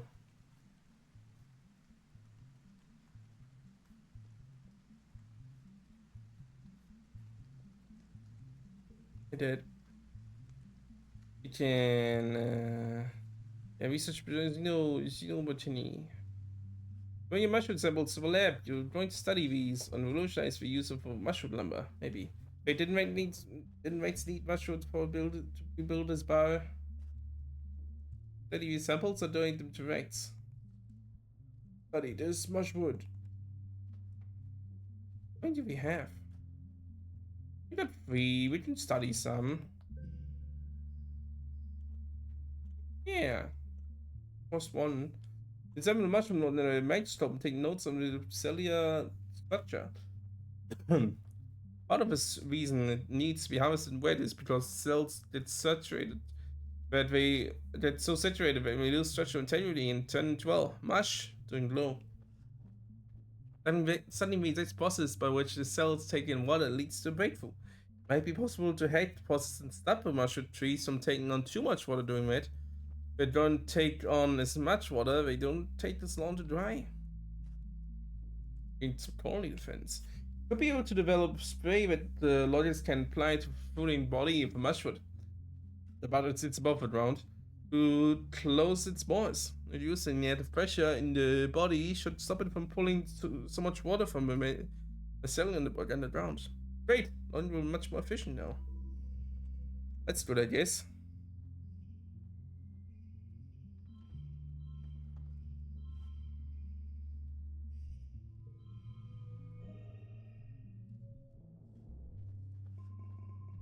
It's nice.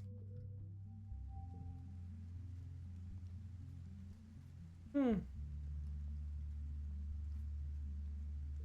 Hey, Miles, you probably want Plastilian. Do we know your birthday? Wait, it can't be done here. It's early, wait. Okay. Let's say, isn't birthday this time of year? Got a little later, but that's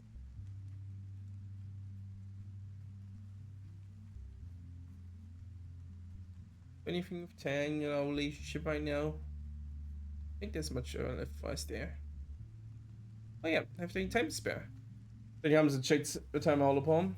I suppose. She does harshly, even smiles. But with sufficient motivation. Oh, yeah, at the same event. Okay, that makes sense. But I like that though. But yeah, she's definitely more light on the more stuff you can do with her. But that's fine too. Entirely fine too. Yeah, let's do some more stuff.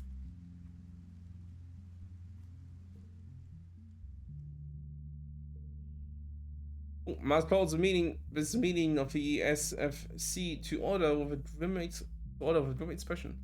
I cannot stand by while Governor Nam ruins everything we've built here. He says, clenching a fist on the table. He might know how to hold a gun, but he does not know how to lead a colony. From now on, this club is going to focus on getting Lan out of power and getting someone incompetent in. We have from now until Terminalia to somehow convince the other council members that he's gotta go. I agree, Cal says, and everyone turns to him in surprise. What? Continues defensively. I'm the jerk, all he cares about is killing animals.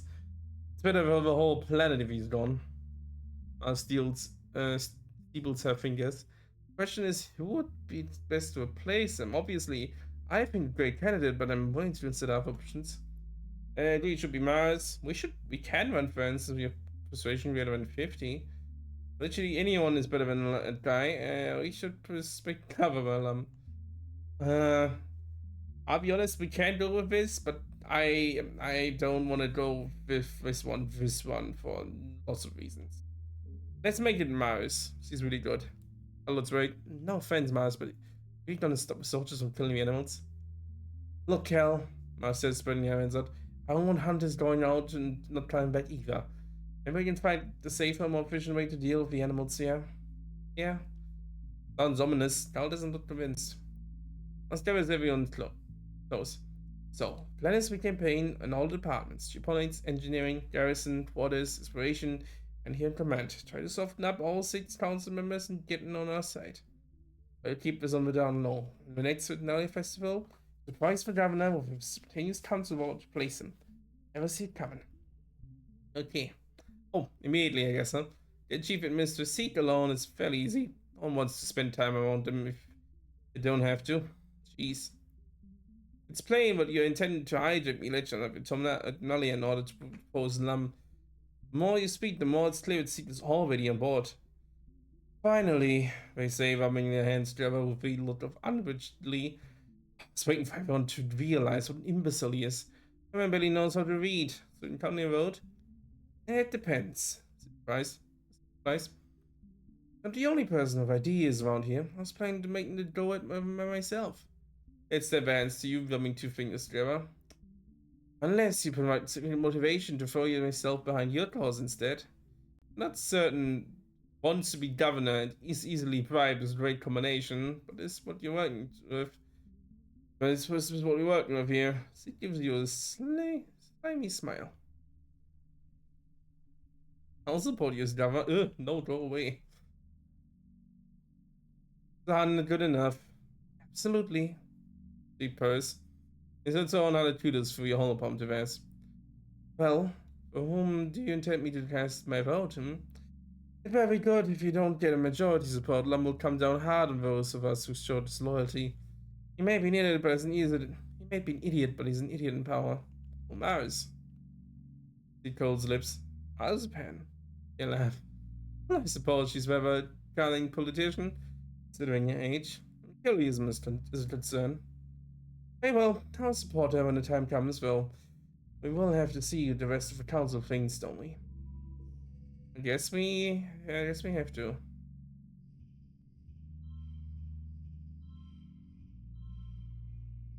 So this ain't it. This is better. Ooh.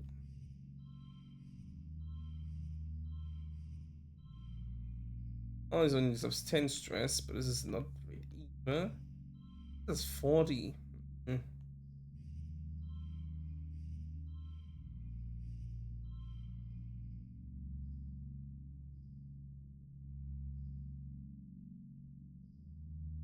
The worst thing is I just can't make it better. Like if I switch this out, is it get better? It's 25 then. Oh,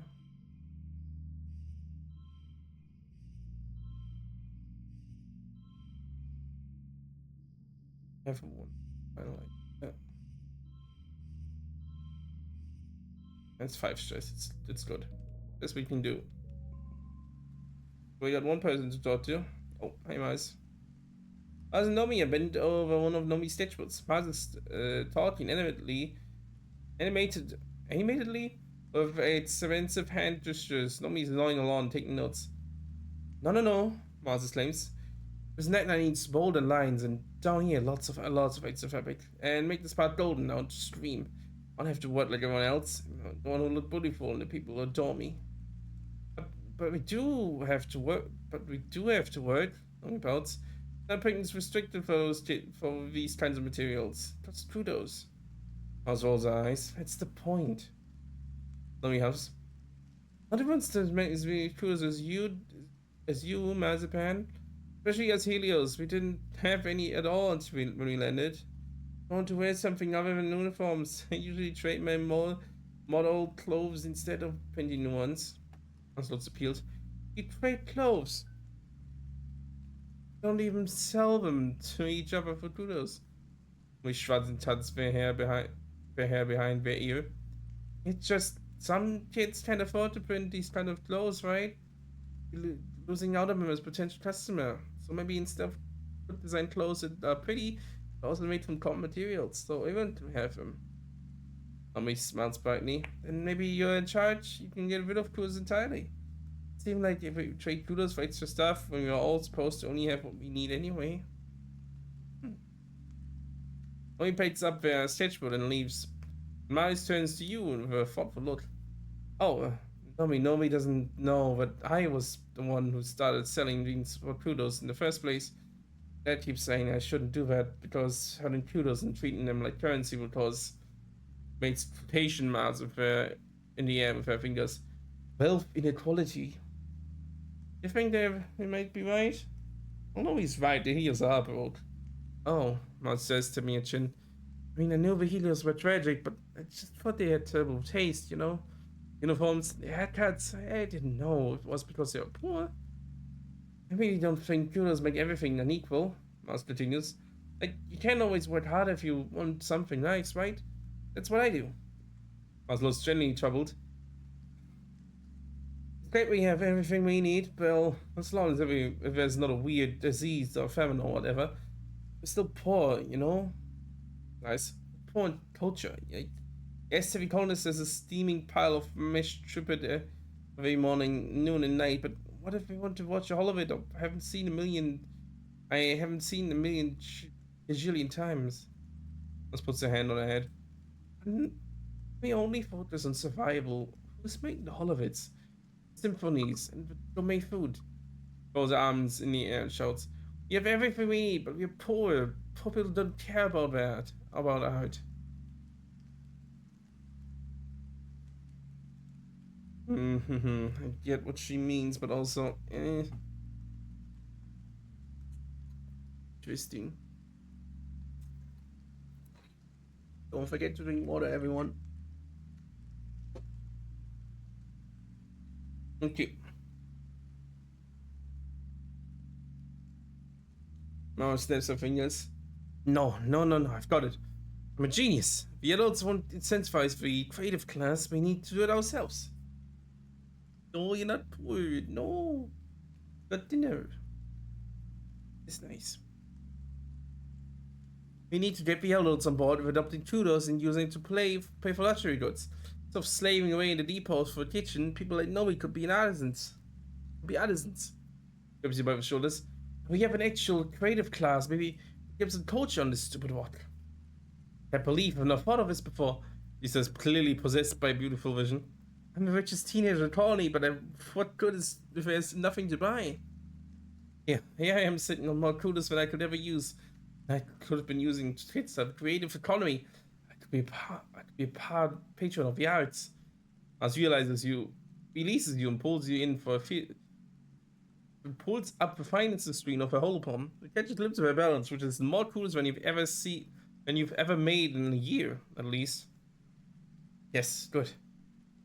Mouse says, thinking out loud, more than enough to start. He looks at you. Well, Lucas, she says imperiously. You'll show me, right? Let's give away some kudos.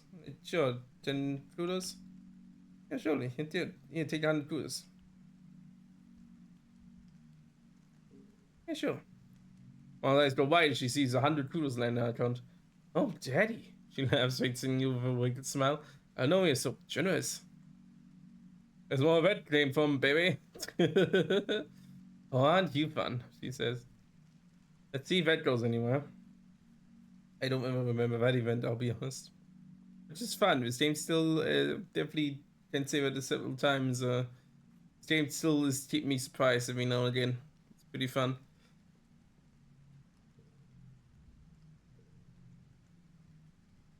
Hey, yeah, it's his birthday, right? Forgot about that.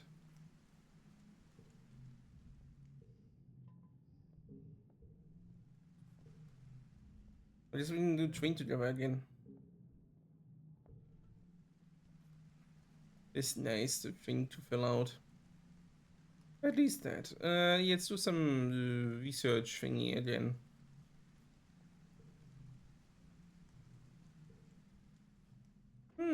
Yeah, right. Not your dad. Sit down with your dad, who pours you a cup of tea and listens intensely as you explain the details of Mars' plan. How's Lam get voted in, save the colony, and maybe the whole planet?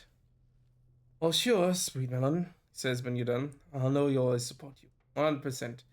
I never liked that Lam. It's too quickly. He's going to get everyone in trouble sooner rather than later. Not impressed by him in council meetings. Not been impressed by him in council meetings. Not so sure about that master either, to be honest. Says taking a sip of his tea. Princess Moon doesn't want to get her hands dirty, not like your mother, let me tell you. Smiles and rolls his mud in his hands. I'll be so proud of you doing this, says quietly. Well, she might have disagreed with you first, just to the occasion. She was stubborn like that. Besides, wistfully, laughed at about her. Been a nice afternoon with your dad. We're missing about your mum splitting the pot of tea. Nice to be able to reconnect with him. You're sure he's got your back. Aw. Thanks, Dad.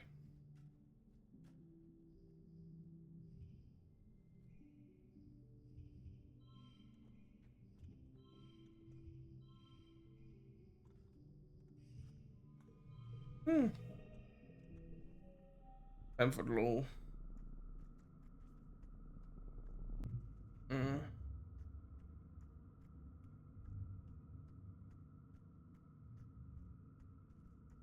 It is. Crystals? Not those kinds. Like hell, you want some food? You like food, don't you? I know you like food. Yeah, there we go. Like to visit the spa so we can forget like memories we don't like. Ones we really don't want. Oh yeah, there's one that's duplicating. Oh, we don't have enough coolers anymore. Damn it. It's some pretty Indian. It's not too much in doing that. We try to let some engineering on.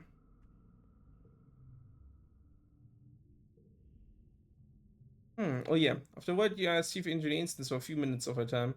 It allows you to offer some begrudging listens as you explain that you and Mars intend to hide your legends at Venezia Tonalia. You finish, she heaves a long, suffering sigh and pinches the bridge of her nose with her fingers. Why in the world would I support this plan? And why in the world would I support this plan? He says, we're barely surviving as it is. Lam is right, the planet is bred war with us. Every year we come closer and closer to total annihilation. This is really a time for dissent.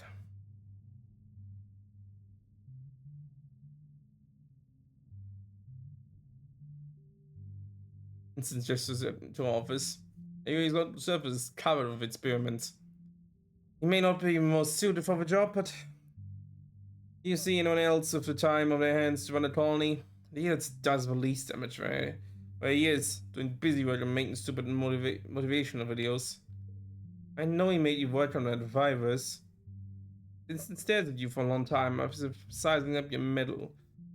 The irritation's drawn behind your eyes, you can barely hope to understand. My personal feelings on that matter and what is best for the future of the colony are two different things, he says, finally. But you're right, the governor's leadership is reckless and extreme. Maybe even a child could do better. But we can count my vote. At least something.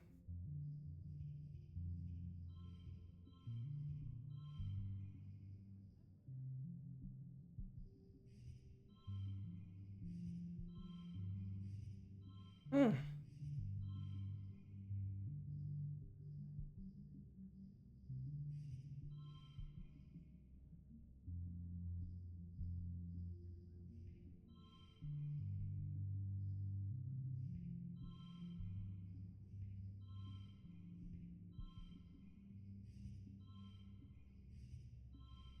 Just go. I don't know what's better. You head into bed when the silence begin to wail. I felt in the beginning of a yearly xenofauna attack. Outside your window, you see the soldiers begin to form up. The CNM is heading up her own squad. You see her red hair bobbing along in fevers as she rushes to defend the walls. I waited out in my quarters again. Close your windows and put covers over your head when you get a hollow call notification from Mars. You join find Mars, Tang, Cal, Vax, and Nomi already in call. I can see everything from a bedroom window, Mars says. Nemi got her own squad and everything now. Look at her. Look at her go. Look at her go. That makes a noise of discomfort but doesn't voice his opinion.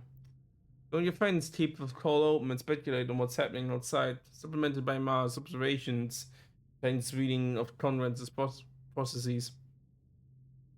Processes. Everyone is on the call except Vase and Nem who are defending the colony. This, of course. You open a private holo chat with this, who assures you that he's safe. He just doesn't feel like pretending to rule for the humans anymore. Oh boy. Quiet following the battle, the colony comes out of hiding to gather in the courtyard, surveying the damage. Everyone looks weird, but you survived another year with remarkable few casualties. Gates are secured, and people begin to pick up from massive genobodies. You spot this watching from up on the walls. It meets your eyes from distance. You wonder how tonight's battle might have gone if you hadn't stopped him from planting that bomb. Yep, that's it. And thus we turn age 16. This is it. Last year of the game. You can see at the top. Top of this little. Yep. Age 19 is the last full year will start. Now or never, this one counts. More than any other. More than any other. Especially in the first playthrough, it's different though. But we'll see, we'll see. Hey. Oh, I have no lods, man. Damn it. Get some lods. I'll head out for those soon. Don't want him to be able to finish his HUD. Hi, Cal. Also, we need to do expedition anyway. Because of that. Cotton humid inside with your opponent's bay, making your clothes stick to your skin as you look around for Cal. As you see him, his back turned to you as he lifts a bag of fertilizer into a wheelbarrow. Proud him as you approach and he turns to you with a beaming smile. Lucas, it's you. I was hoping you'd see you today. As you open your mouth to respond, you hear a quick crack and a hiss from nearby. Oh, but watch out! As this stepping between you and what you realize is too late is the humidity sprinkler. Fell as he's blasted by a cloud of mist. One perfect moment, you look as if he's outlined of 1,000 rainbows. Ah, dip. Caroline smiling as he shakes out his hair and flips it back over his shoulder. I should have let you take that one, but your clothes would have gotten wet.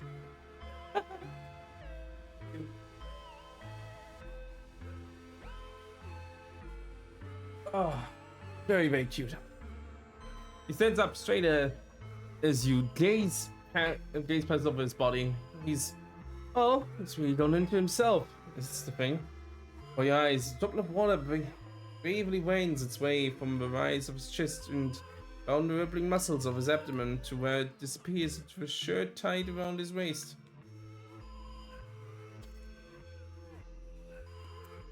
Hal tilts his head, his smile turning a little teasing. He flexes his bicep view. Good you're looking. I mean, dude, of course. Have you seen yourself?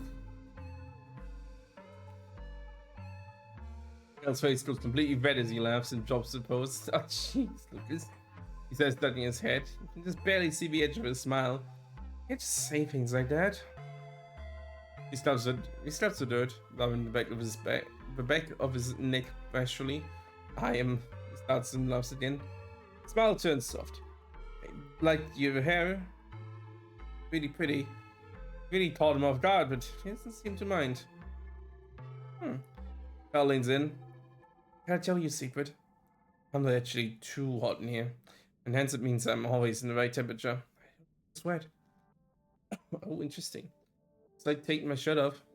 Like beating the crap out of each other and playing soldier isn't the only way to get a rotten body, you know. And you know really well. It's been an enjoyable afternoon watching Cal occasionally heckling him as he wheels bags of fertilizer to every corner of the hydroponics bay. When job's done, he claps you on the back. Oof. He's as strong as he looks. Cal chatters at you about his plans for the rest of the week as you leave the hydroponics lab. The relatively cooler, dry air of Autumna hits you like a slap. But of course, Cal doesn't look bothered at all. Race to the cafeteria. He teases you before taking you off down the path. You yell and run after him, causing a ruckus that makes a few adults shake their heads fondly as you tear through the colony side by side. Aw. There's a cute one. Yeah, I think we can go exploring for this one now. Goodbye though. Yeah, definitely won't apply to be a hunter, no thank you. No intent to do that. Hey. Managed to partner yourself with the chief surveyor herself on your next expedition. It's a perfect chance to talk to her about Love Alarm, but she beats you to it. Oh, baby, it's time for her again. No, they don't have to. This was easy enough tracking when we had other bites. Sophia says that she holds herself up a particularly difficult stretch of terrain. Reaches back to help you up. That villain Lam's using them all to search for aliens now. Like, that's not like finding a needle in a haystack. Do it. The little guy just running here. So, don't find a needle in a haystack. He says half my team's out of the swamps now. Gestures at her empty holster. Without weapons, I might add. He's bleeding us dry out here. Comes the back of her hands across her mouth. That snake of a man thinks every little thing's war. I don't like getting attacked by animals either, but I'm sure miss being able to explore this planet. So you'd have to do it. Don't worry. Oh god, he's doing something. What was that? Why was that doing thing? Why did I just see my things reload? Oh god, what is he doing?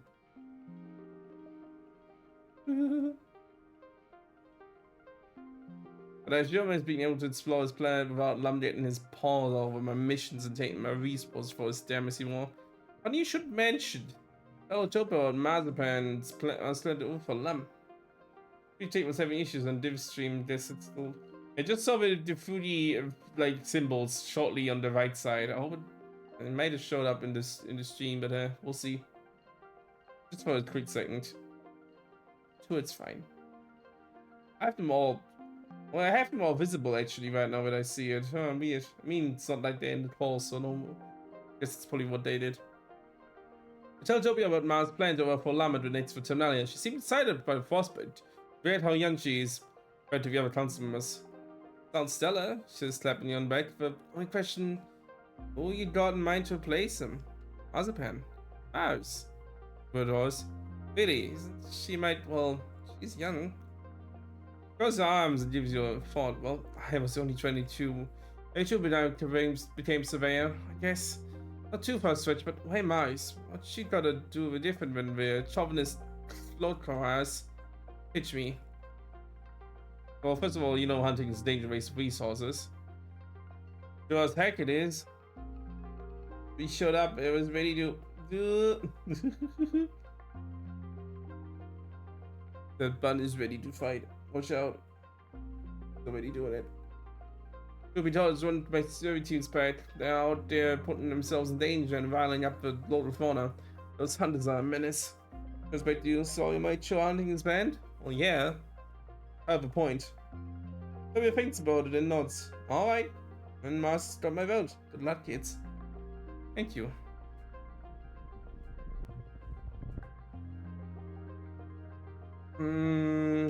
Then looking for a path through a thing again.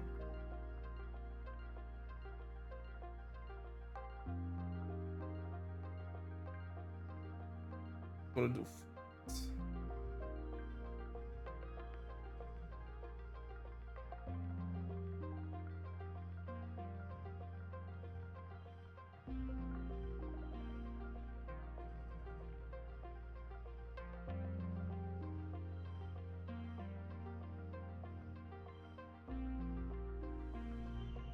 That sounds good. What did you get for here? But there's been seats. Nice. Got combat from that. Jeez, you barely have any combat. Oh, there's a special event down there.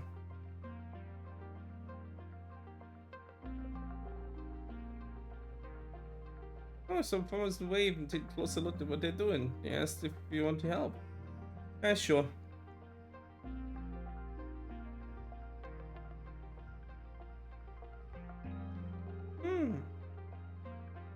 That's a crazy image they made for this one. Holding a dead thing in their hand. Oof.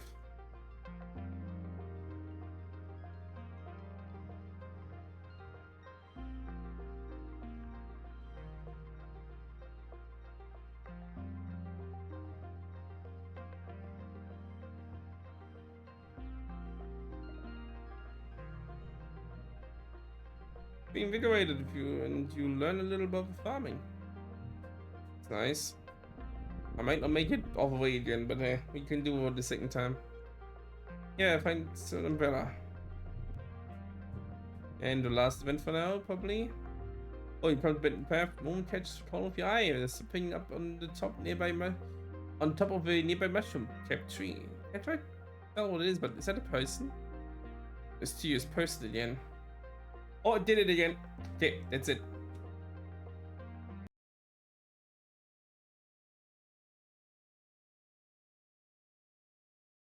Be no one able to be appearing for now. Definitely did that again. I saw it. Won't go that way if I were you, he warns playfully. It's a stranger, a newcomer from Unipos, maybe. Supposed we haven't met everyone yet. True. I ignore him moving anyway. Turn around, bend with dread immediately as something long and thin slaps your face. Another way you cross your back, and as you spin to face your attacker, web a bit. Two slaps on your shins send you reeling. While attacking it, you can't see it. Fall to the ground, cover your head and your arms in defense. If it happens, just silence. When you look up, there's no attacker, but the plants all around you are flattened to the ground. Long purple reeds, knobby thumbs at their base. The bums at their base. You watch the reeds slowly start to bend back upright. Caught one experimentally and sets back down at the ground in your hand. Let progress. How embarrassing. You like to call it slapgrass. And yep. Hey guys, that enough? I have hands. Usually time of year, your dreams have been more vibrant and invasive. I have trouble distinguishing a dream from reality during the day, and you dread falling asleep at night. Huh? How did that hoppy got into your bedroom? Put it away. Chase it out of your balcony, or find yourself on a big wooden path. Mushroom pressing and close on every side. The light is You're painted, glittering, casting teal shadows. It disappears down a hall around it, not thinking dive after it, squeezing your shoulders to fit through. Tumble into a cave, beautiful and surreal, shimmering with a light that seems to come from within. You take a step forward, granules of pink sand crunch underfoot. Cave opens to a forest that seems lifted from a fairy tale. Sunlight beams through breaks in the trees, illuminating a path of mushroom-rigged stepping stones that lead into a small cottage. Spot the hopper turning further down the path. Hurrying further down the path. It's the visible cottage, I guess. It is true. You know that path. Probably once you sprint once, you can skip it. I think. You don't meet anyone in the cottage, but it isn't empty. There's something alive. The old green crate at the back of the cottage finds furiously, jiggling the latch, demanding to be let out. Thoughts lift the lid, and you find yourself falling into an empty box. Land hard on the soiled ground, you breathe breath whooshing from you. It's hot here, possibly hot. Soon suns beat down on you, on your skin on contact, and the air is almost painful to breathe. In all directions stretches a barren wasteland of dead trees, bones puncturing the dry skin of a planet. Rise from the dust, cracked earth, and begin to walk, stumbling over the bones of unknown creatures. You don't know what you are walking, where you're walking, only that the horizon doesn't change. Red sky just stretches overhead, like a great bowl of heat pressing down on you. A great war shakes you, and you turn to see a chimeric nightmare. A manticore, but rather a lump's face towers over you from podium, his claws crackling and his tail flashing as he fertilizes. We primal forest feeling. It giants weave a river stemming, piercing deep the minds within. Weave a surface board surveying, weave a virgin soil upheaving. Overhead, the sky is stretched, streaked with smoke. You hear it rumbling in the distance. And from a monster. You flee from the scene, feeling the memory of it cling to you as you push and claw your way through another reality. Stumble forward to the dark looming forest. Dusty cool air brushes your cheeks with it moisture and making your face wet as if you've been crying. Path runs upwards, flanked by humanoid figures carrying candles. Some are wearing robes, some armor, some lab coats and environment suits and formal wear. Some are elderly, some barely 10 years old. All turn to look at you when you realize with a jolt, they're you. Every single one of them is you. You see yourself reflected in their eyes. You gaze upon you pointedly, find the possibility stretching out as far as you can see.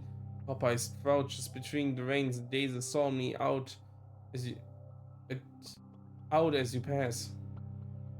Walk steadily upward, feeling the unflinching gaze follow you. Overhead wormhole hangs in the sky like an overripe fruit, bending the heavy branch of space and time towards you. So close, you feel as if you could touch it. Put your hand out, seeking. Wake up. Gained insomnia, lovely. The heat, bright sunlight pours it through your window. Flakes of bromide snow piling up against the glass. You're as tired as when you went to bed. It's your birthday. You're 19 years old. Only one more year as a teenager. Yep, that's official. It's also official that I need to rest. Do it in the park, I guess. You know, phonics.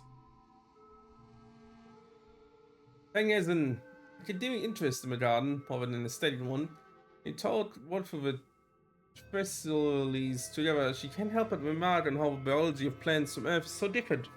The ones from Metrinalia. something nitrogen, something chlorophyll, chlorophyll, something, yeah. She's so smart. You always learn something new when you're with her. That is true.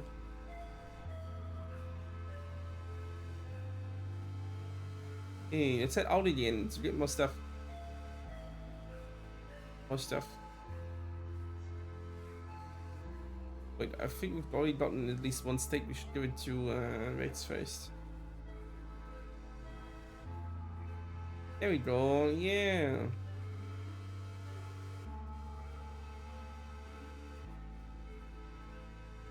Actually, open the window for a second. Just quickly open the window. I'll be right back. Quick one.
Okay, just very quickly. I'm back. Oh, it's coming from a window. Dude. Yeah, to look like when you jump up to my first story window, which again, second story if you think in US because I'm one floor above the ground, not on ground level. Because you're like, then you fall out immediately again. That would be you. Okay, let's see what they got down there. I know I don't know if it's perception. Maybe it's perception 3, it's perception 2. Definitely think it makes you able to walk past these blockers. It's pretty nice if you go exploring more. Oh, yeah, we know this one already. Let's see. I've been saved a few times with certain Doom mod, nice discomfort. It can't have been a coincidence. Something or someone has taken an interest in you. You're being followed. You're being followed. You begin to get a feeling for this place. It's dangerous. So the next time you hear a hiss click of a nest of hungry snap ladders, go straight towards it. Keep an eye out for anyone watching you from the trees.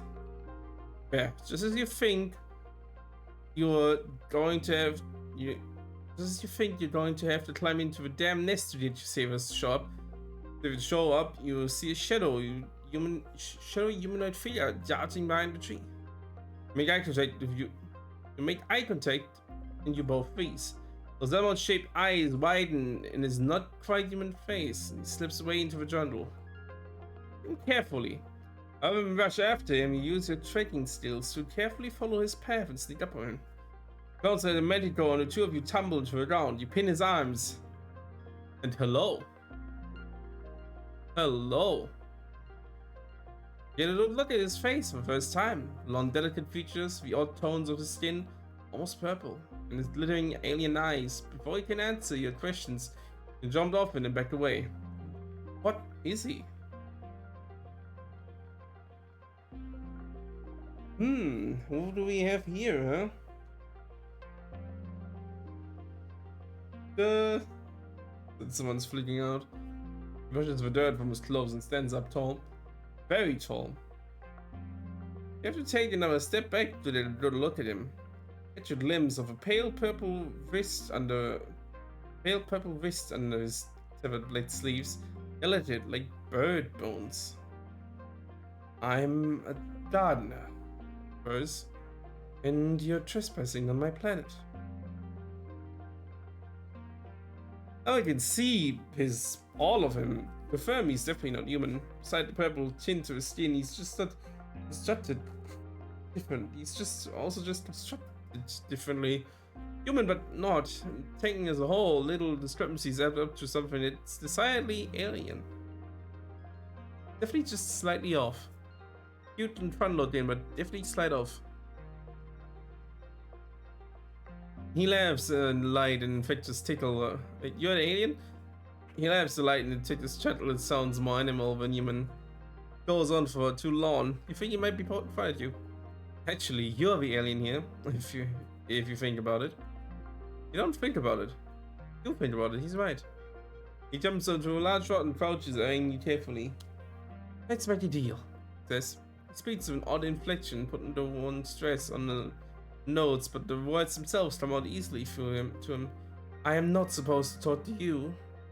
This is against rules. But since you've caught me, I grant you one wish. Smiles seriously. Is this a joke? Just stop laughing at me for 100,000 judos. Gladly, but I don't think he will even has those. And tell me more about you. Just I look. In time, Lucas. I hope we pause in his eyes and focus for a moment. He stares straight ahead, unblinking. He slowly stretches like a cat and stands up. Well, this has been fun, but I'm afraid duty calls. He doffs an invisible head towards you. My name is Symbiosis, by the way. Or Sim, if you like. And there we have him, Sim. Jumps behind the rock and disappears. Literally, he disappeared. He's such around and can find no trace where he might have gone. How? Stars, you Mananian. There he is again. It's very much a event written for when he's not immediately reappearing. But yeah, hey, there you are. You're walking up the trail and you call him surprise. It's Sim. He's running, not to the side as he pushes past you, in the opposite direction of barely lands. You shout and chase after him. After a few seconds, it becomes clear you don't have a hope of finding Sim when he doesn't want to be found. You continue along the path, and around the nate's spine, you spot a familiar face. Utopia. He's collecting the sword samples for pickaxe. Like old-timey puss. What the hell was that? He demands. Just my friend. And if you're still friends, Utopia says so in the back of her hand across her face. It gets you sprout fast. What does this have an older brother I don't know about? He hides the pickaxe on her shoulder. Whatever. Just watch where you're running, okay? Just travel loose. The gravel's loose around here. You agree. Happy to be out of this conversation without any trouble. Continue along the path before Utopia asks any more questions. You walk a couple of minutes before you see Sim again.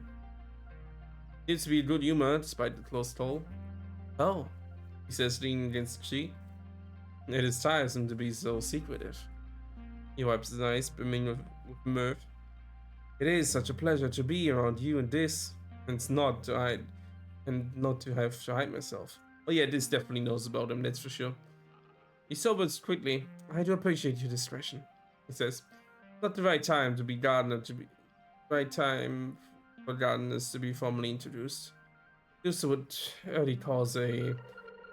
do so too early would cause a great degree of chaos.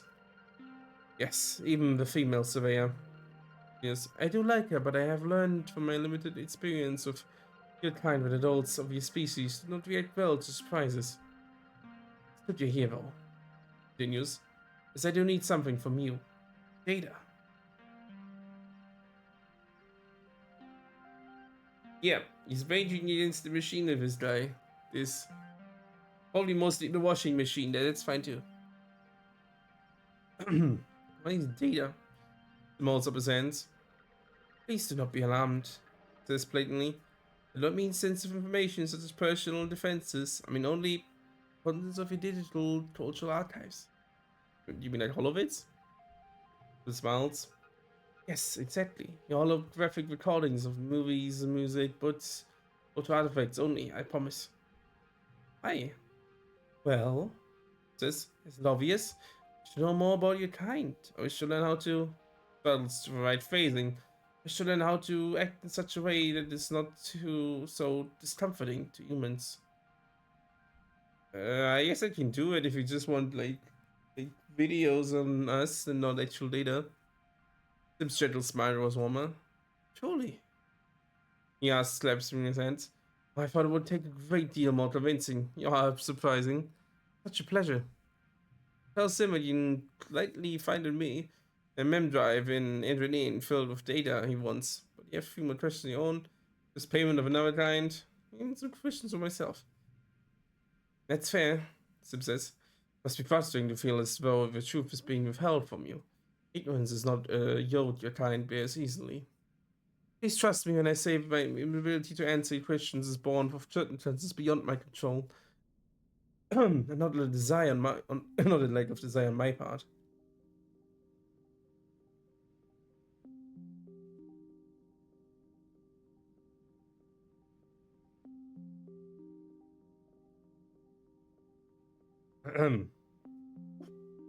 Drinking more water.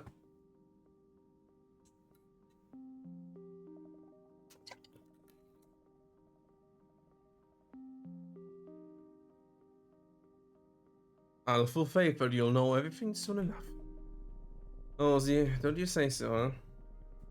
Funny guy. What by? Hmm. Hear a sad hiccup sound. Follow it to find a sick Hopeye. It's hunched down low and completely nestled under its body, shivering uncontrollably. Its enormous eyes roll around in confusion and fear as you at your approach. In your event, we know animals. We can try to take us home. You try to get him to heal.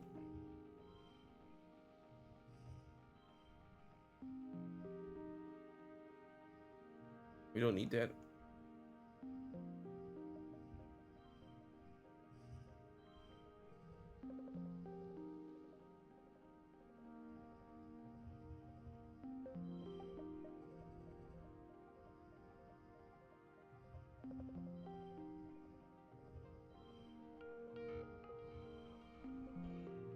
That's good. Hopeye hisses and tries to bite you. Doesn't want to be touched. So you take it overhead, but carefully pick it up and pull it in your back. Your pack. You crack the zipper a bit to give it some fresh air. That helps you make a little nest for it in an empty part of the hydroponics barn. Every day you bring it food and water it, and food and water and gradually nurse it back to health. Huh? Hal makes an active interest in the recuperation. Poppy says that Hawkeyes don't really have a gender. It says as you're washing out the pens together. Maybe she said they're both, and they are really social. So what are you gonna name them? Oh, what are we gonna name a Hopeye? We have a Hopeye, yes. Oh, we showed the red guy out. What's that? Was that? Was there? I saw you. There you showed the red sweetie guy. Yeah. You have Mrs. Hoppington, Sir Hops a lot, Optimus Prime, Hop. Okay, I don't think I'm not creative enough to name it anything else but Hop Solo. A vagabond, scoundrel, a ruffian with a heart of gold. Doesn't that make that you, Lucas Baka? Oh, that's terrible. Well, I love a hop by a piece of Boba food. Cute. Cute. Upsolo plucks the food from Kel's hand and hops into your lap to snuggle down and nibble on it. Hal slips a photo of his holopalm and shares it, capturing it friends for life. Aww.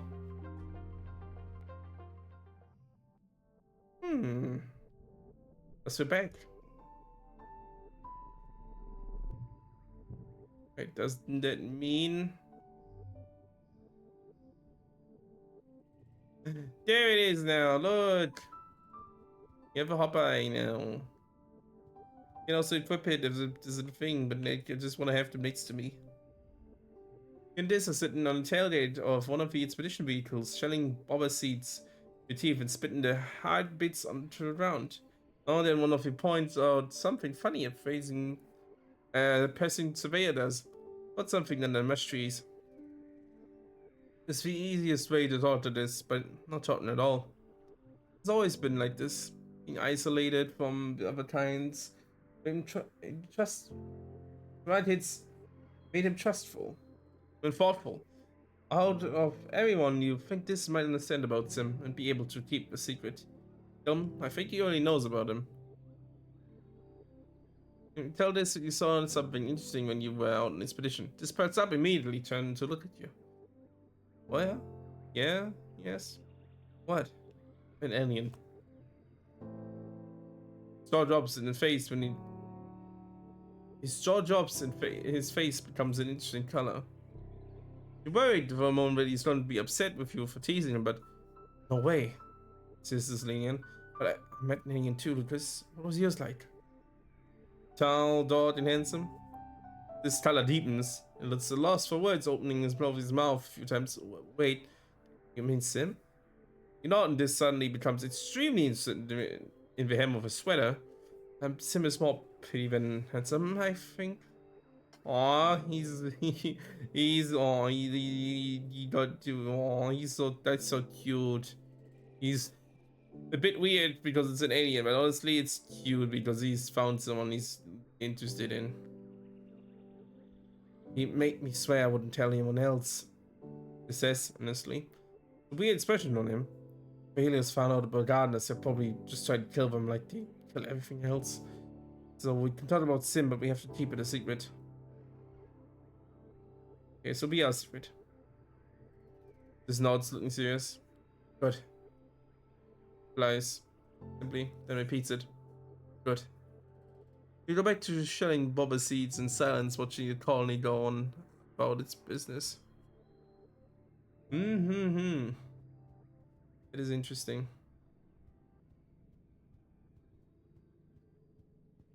Very, very interesting. We have more. Yes, we have. There we go. What more do you need? Was it? Oh. Walking through the courtyard looking for Weitzman. Something moves quickly in the colony vision. Duck. That goose. No. Skillfully dodge the frisbee that's been heading straight for your head. This clatters harmlessly to the ground a few meters from you. Max just over and picks up the frisbee. Hey, Lucas. He yells you. Sorry about that. I was playing catch with Nugent and, well, he elbows you in the side, running. She's got a hell of an arm on her. She used to be a big sports ball. Good thing I'm so high energy, right? I'm not working on construction crew. Been helping take care of the kids. It's continuous bringing the frisbee on his fingertip. You know, just see Mrs. McRash. You know, the heliopause doesn't have one. You know, the heliopause doesn't have one. Instead of all playing together all the time, we stayed in our discrete family units. And we're kids. I'm the only sideshow. I would have loved your crash. Hey, you knew you're yelling. Over frisbee, she pouts. And then straight, stop talking to your lover. Lover? It's chimes in the microphone. What I do with Lucas is none of your business, right? It grabs the words around the middle and zooms her around like a spaceship. It screams in the light, tickling Fane until Red sits her back down on her feet. It's your turn to run. That's don't get. Red takes off, yelling at the top of her little lungs. That thing is literally just a ball of energy. Man, kids, am I right? It says, standing of arms akimbo. That's right, though. Like there's so many of them here. There's always someone to play with. What about you? Do you want kids someday? Not sure yet. I want a whole puzzle of kids someday. Maybe one or two. I had kids. I'll make a babysitter. My own answer would probably be this, if at all. Or, you know, more like this. But let's say in characters like, I don't know yet.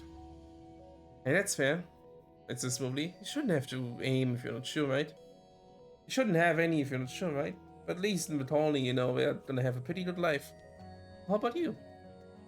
Oh, yeah, obviously, yes. It answers immediately. I want like a billion kids. Every kid in the colony can be my kid, obviously. I don't even have to be their dad, you know. Who cares what genetics or whatever? Just let's over to Nugent, who's waving arms, agitatedly waiting for Rex to throw his frisbee. Rex doesn't. Boy, he doesn't go far. It takes a running instant as it soars over her head. I just want there to be kids. I just want there to be kids everywhere. I just want there to be kids everywhere. Rex finishes his thought. Lots of kids around means that the community is healthy and everyone is at peace and people are optimistic about the future.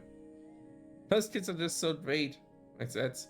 Love making silly faces at babies and crawling around on all fours of toddlers and wrestling with bigger kids and helping them with schools and stuff. fun. It stretches the back of his head. On the Helio, we had kinda expected to stop playing so much when we started the education program. Says any playing we did was supposed to be like sports, endurance, real feature, soldier, that kind of shit. Sometimes I wish I could get a do on it. It says like I could go back before everyone cared about their big guns, their bigger dicks.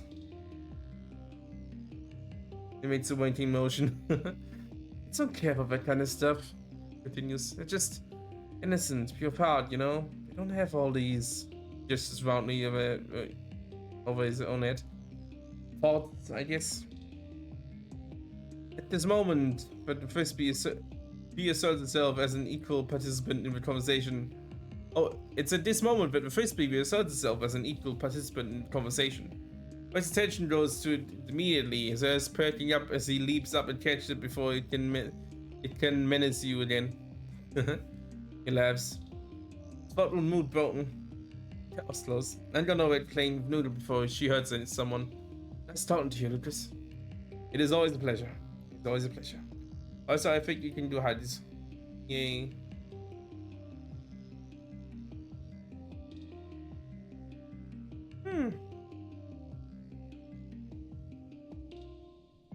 Get some perception through. Alright, I really love adult or it's Serenity. I have to mention it. The whole instrument and all.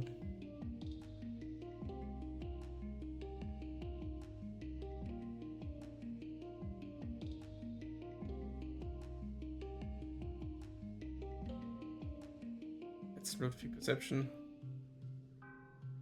You show up bright and early for most of the other garrison recruits. It's mostly younger people. The older, more experienced security officers are all posted up for guard duty. I miss her though. Her rowdy red hair tight, baked in the proof. She shoots you a little grin as she follows information beside you. Shift from foot to foot awkwardly, not sure where to put your hands, and nudges you with her elbow and gestures that you should stand like her. Your hands clasped closely behind your back. You manage that just as Security Chief Red comes to speak to recruits. Good morning, recruits. He calls, his voice cutting through the still morning air. He pauses, looking at the assembled band of motley youth. Taps his ear. Morning. Red closes his arms. Oh, we've been working on that. This. Working in the garrison isn't like other jobs, children. Here you'll be expected to give 100% every day. You burn some food in the kitchen or shovel one pile of dirt in your plates, it's no big deal. But here it can be a matter of life or death. Not just you, it's for everyone, but for everyone in the colony. Loyalty, dedication, yeah, loyalty. Not saying anything. Loyalty, dedication, self-sacrifice, and honor. These are soldiers' creed. That said, steel days and even. Wonder how many battles he saw on Earth. Like your mum. He doesn't like to talk about it. It's not a place for half-assed kids to run around and play soldiers. Look around outwardly at the other recruits. Seems a little intense for look duty. It catches your attention, waving and speaks directly at you, staring you right in the eye. Laziness and ego have no place here. It says, if you slack off and let someone slip past you, could die. Your friends and families could die. This isn't school. This is real life, real danger. If you even blink too long, you're dead. Also, if you try to take no bleach seriously, look away. I can take it seriously. Hurts your eyeballs, but you stare right down until he actually laughs. Cracks a smile anyway, and he pulls away first. That's the spirit, Lucas. Says, clapping you on the shoulder. How many stay, you kids? Guys, the rest of the group. I really do need you to know that this isn't a fun little game. You can't stick your little friends into a watchtower. You can't work on your homework. You can't catch up on sleep. Even though look at duty seems like an easy job for kids to do, to keep busy, it's very important. I need you to take it seriously. Like Lucas here. That's cute. Yeah, we still need to meet with him anyway. You meet with Chief Security Red, knowing you'll be tough to sell on the whole political business. Despite his desk, hands clasped, listening intensely as you explain how you and Mars plan to depose Lam during the Autumnal Festival. It does, and he shakes his head and sits back. You're an idiot, Lucas. You know what you asked me to do. For your military garrison your side on me, this military coup, tells you. You'll know history, you know these aren't a lot. Why should I support you? Peaceful. I'll be peaceful. Will it be? Yes. What if the governor doesn't want to step down? Besides, you know about the dynamics at play here, Lucas. When Leopold landed with 7 squads of trained soldiers expecting a fight, he didn't have a choice. Was diplomatic of Governor to keep the existing council members and replace them with Helios, which still changes his mind. Ours is the future of a colony. Gloves. You're a little politician on the campaign trail, aren't you? Got a lot of guts asking me to remove my professional soldier from leadership during a time of war to replace him with a child. Why the hell should I go tell him alum right now that he's a mutiny underfoot? Okay, I get better, but still, come on.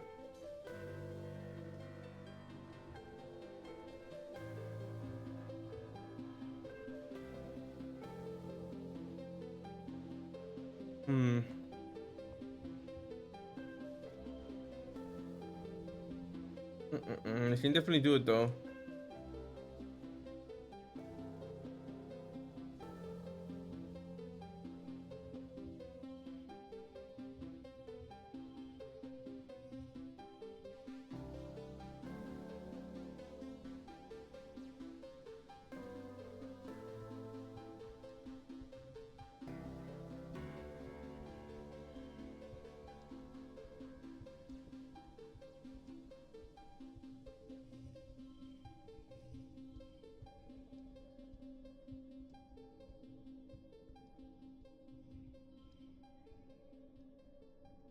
I mean, probably try to make this one a 7.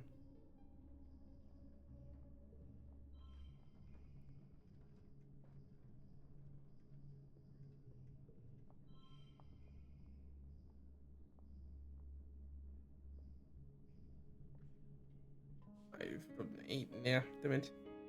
It's still trash for sure. That's only 20 stress. Oh, my office. Like I don't put it for treason. Well, I says, you tell her you failed to secure Red's move. Vote. Mostly, it was a long shot. We're never quite.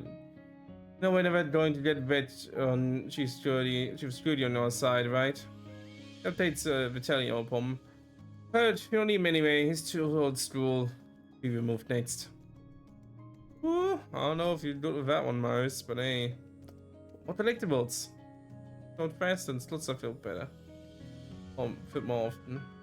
Cool. It is cool. Well, there's only one person we haven't talked to yet. Help with kitchens. And it's easy to track down. She's in the rival crash, giving the bottle of one of 2 new babies. But everything people are still having babies. It's incredible to think. But it's true. Now Lucas, he says, giving a gentle smile. You might pass me at canteen. He had any a canteen that's been just out of her reach, and she guddles the bottle to hold the baby in one hand while she takes a grateful drink. Enough hands, he says. Someone should find out how to give us telekinesis. Let the science work on that, huh? He laughs and melts the baby in her arms. What can I do for you, Lucas? Anna listens patiently as you explain the plan to force a vote on next Veterinalia to depose Lam. It done, she sets the bottle down and lifts the baby onto her shoulders to burp. That's quite the plan, she says, rubbing the baby's back. You've come a long way from when you were little. I'm proud of you for sticking to your guns, no matter what happens. Are you counting your vote? Anne makes a thoughtful noise. Well, I'm not one for fighting any wars on nature. Honestly, I'm so busy with living quarters and the kitchen with trash, I barely put my head outside these days. But I do trust Lam to do what's best for us. He's a little empty of the knowledge, but he surrounds himself with good people, and that's what matters to me. Maybe let's out a wet sopping burp and cruise at it. Good job. Great job. Good work. Better out than in. Better out than in. Than in? Whatever. Well, and says turning attention back to you. What do we have a swing? Are we on board? I don't mind shipping a vote if it make it a majority. Oh, you have 4 votes. Oh, look at you. And says fondly, you're really serious, aren't you? Wonderful to see you all grown up. Under the pressure, baby starts to cry, and sits up and soothes herself. You'll have my vote, dear heart. This. And count on your own end, just like always. It's good to know.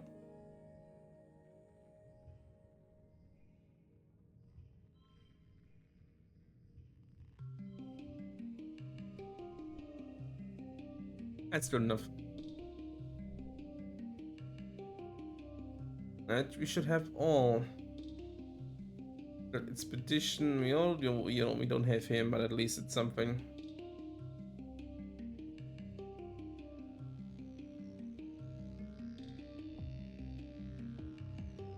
Relates him back of one of the expedition vehicles absorbed in a hollow level.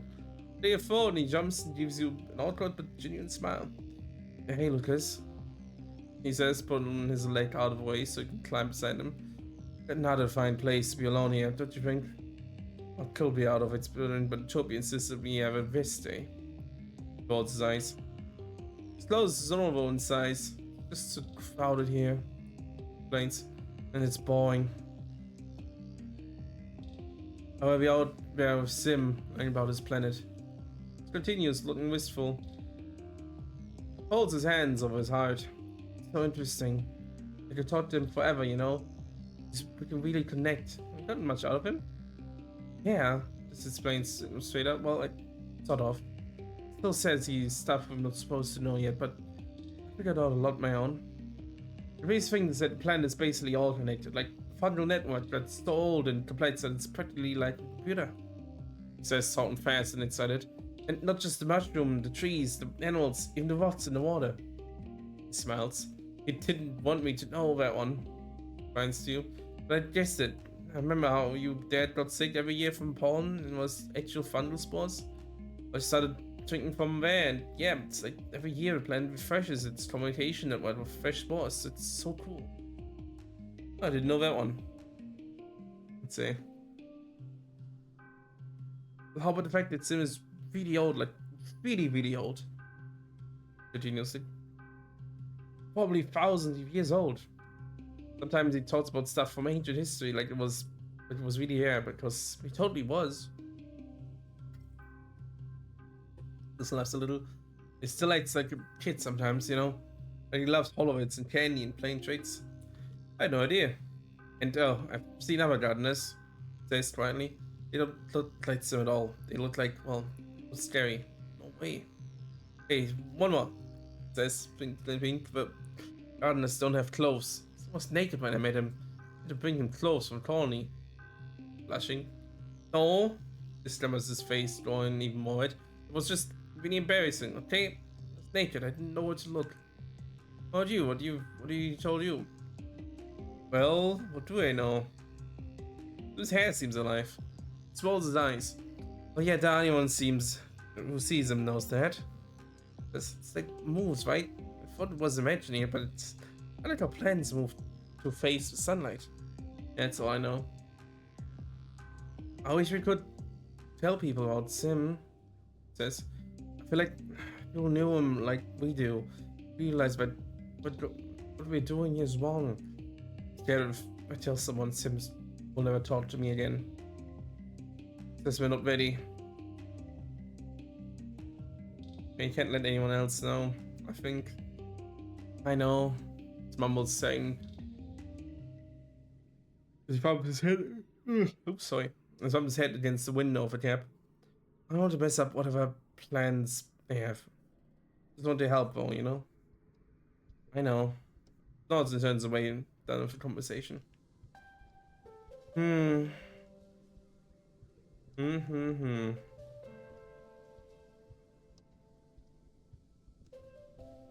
Oh, again. There's some collectibles we didn't get. Sure, maybe our friend is there too. Again, that's good. Stop him first. Have to right there.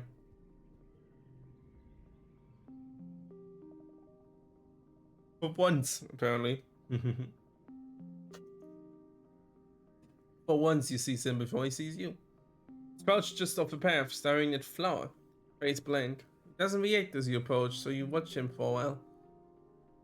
He's so perfectly motionless, you'd think he was a plant too. His eyes are unfocused and he's acing some kind. Is he acing some kind of mental? Is he accessing some kind of mental interface? Eventually, you clear your throat. Sim carefully stands up and turns to face you. For a moment, you're not sure if he recognizes you, and he tosses his head and grin leaps to his face. Lucas, you got me checking in with the boss. Was this that Flower? He smiles. Oh, no, of course not. That Flower is my great aunt. Little Flower, it's part of a dense vine and fills much of the end of the valley. You're not sure whether he's joking this time. My boss, as I told you, but aren't kind, they aren't fond of change. Guys, you're also very much like your boss. What she named Opia? He tilts his head to the side. Her name what is fitting, isn't it? Lays on finger on his chin. I appreciate that she always reminds you not to get yourself killed. I should listen to her. Think of myself. Mm-hmm. Replies, his eyebrows arches eloquently. I'm not sure you realize how many times I've had to help you with that. The boss finds out I'm talking to you, I'll be in trouble, so shh. He murmurs and puts a finger onto his lips. Why keep talking to me? Huh? Phil smiles warmly. Because you're a person of my dreams. Literally. Guys, can't seem to stay away from you. Because humans are different. It's the part of everyone else on this planet. The other gardeners, my boss, they have everything on the tumna just the way they like it. Don't want the teeniest thing to change. Nice. It's so boring. See that tree? Points to a large tree with many long limbs, dripping from it and embedded into the ground. That tree is a small creature for part of its life cycle, called the Viti. Once it plants its roots, that's where it stays for the rest of its life. Vietnam has spent time in trees too, sometimes like hundreds of years. If you do that though enough, you start to think like a tree. Set in your ways.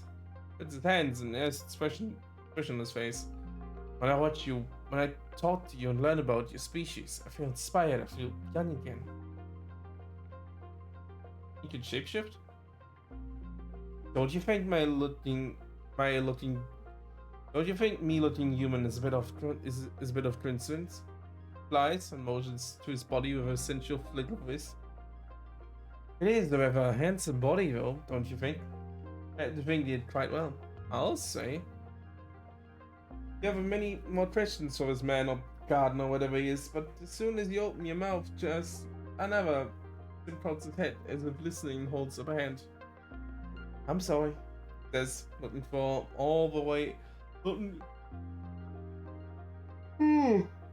sorry. It says, looking for all the world like he's listening to a dang flower. But I must away. And of that, he's gone. Or to protect the wild or rescue damsels or whatever. Maybe he's just avoiding your questions. He certainly is here. You didn't give him something. Get a closer look at him.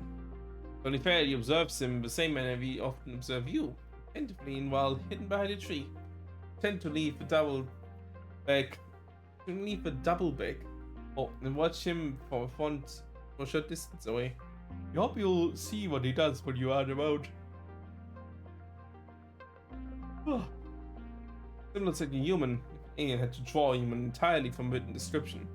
Tall, too long, his eyes glow too black. No posture, too weirdly attentive.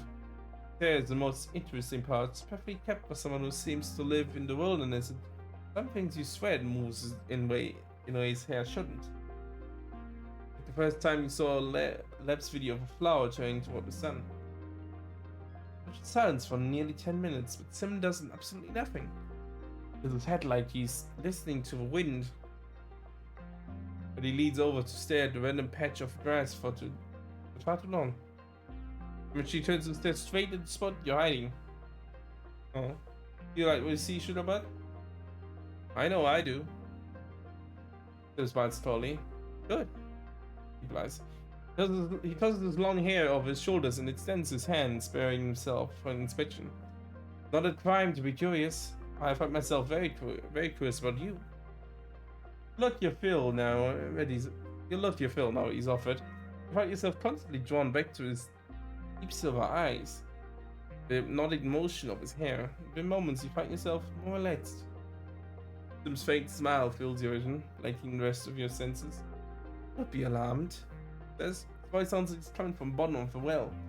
I have the ability to induce a mild sedative effect on organic creatures. Found useful in reducing their cholesterol levels, so I may tend to them more easily. Find it soothing. I'll be happy to use it on you at your request. You have simply to ask. Oh, that's what I means of that, huh? Of course. My pleasure. Stay safe up there. You gain 5. Let's go.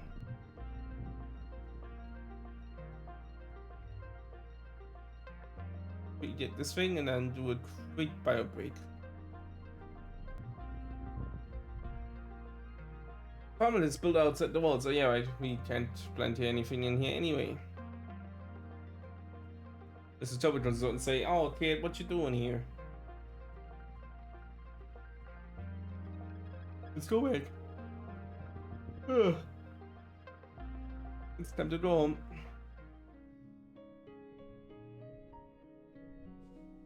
I'm fairly. I was say some I'm fairly dust. Okay, we'll be right back after this quick bio break.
I'm back. Ah,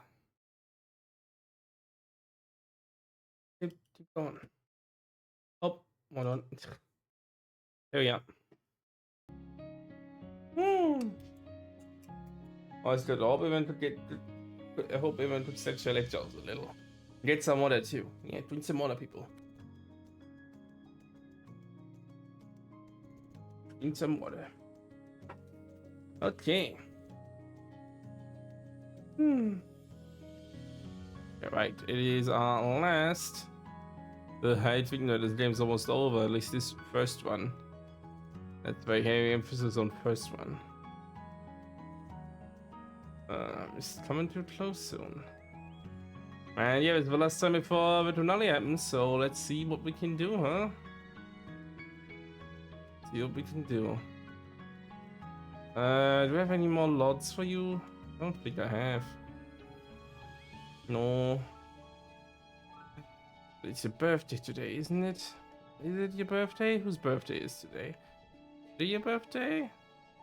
Ellie Paul, no. What's his birthday? Damn it. Oh, buy a cake. I can't buy a cake. I know I went all out of kudos. Damn it. Honestly, I'll just, here, Froze, visit you, goes in and just command stuff. Being consistent isn't the glamorous life politics and greed you were hoping for. Both a soldier and a politician, and even then, here he's not much of a soldier either. He notices that people mock him. He doesn't seem to care. It almost makes him more boastful. He thinks the whole sole duty of governors to soak up as much attention and power and wield it whenever and however he likes. His questions on something, he unleashes a torrent of bravado and barely veiled threats that it's impossible to make your own point, and he just pushes through what he wanted to do anyway. Infuriating. The colony's governance was based around the idea of communication, empathy. One seems to know how to contain him. The Helios, they seem to have their own way to get around him. Oh. They're gracefully. They're great for got into politics because that means you're older and more experienced. Your security chief Red makes all but the largest military decisions. But you think some of them enjoy that he's such a moron because the help the colony fails. I think he's entertaining. Mao is responsible for producing his social media content, which he considers an important part of his brand. It mostly consists of powerful sounding, but ultimately empty speeches about how great the colonies do and how proud everyone should be for a really, truly great work. Just fantastic, really. Usually while carrying a lot of mushroom, so it's super strong. Marries are huddled in command, trying to avoid his attention while Ma scrolls through them in selfie roll, trying to pick the best one for social media. As a political tragedy, it's not unheard of. For us, plenty of Earth dictators used it. Can't tell if it is his official strategy, if it's really just this vain, or if he really is this vain. You hear footsteps approaching, Mars groans. Lum clams his hand on her shoulder and sorry.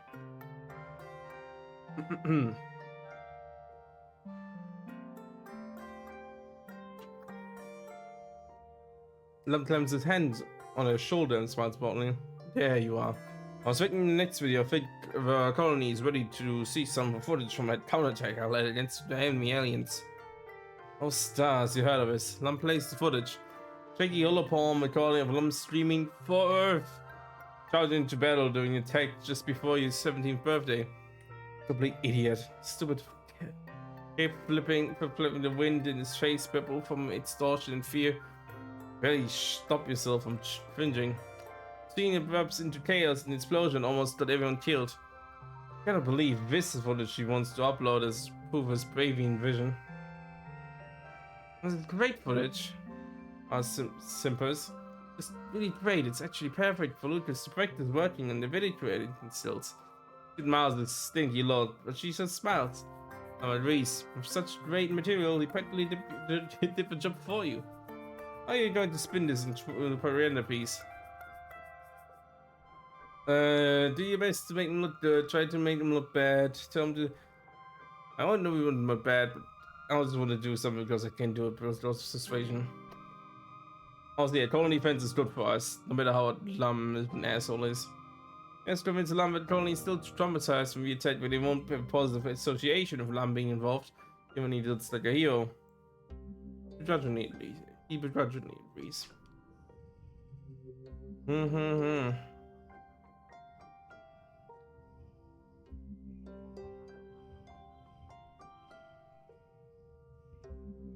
Makes sense.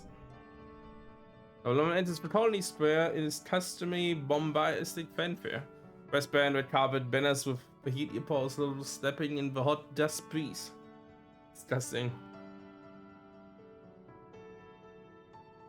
There's always the one female place, isn't there? Oh. Find a better theme for this scene.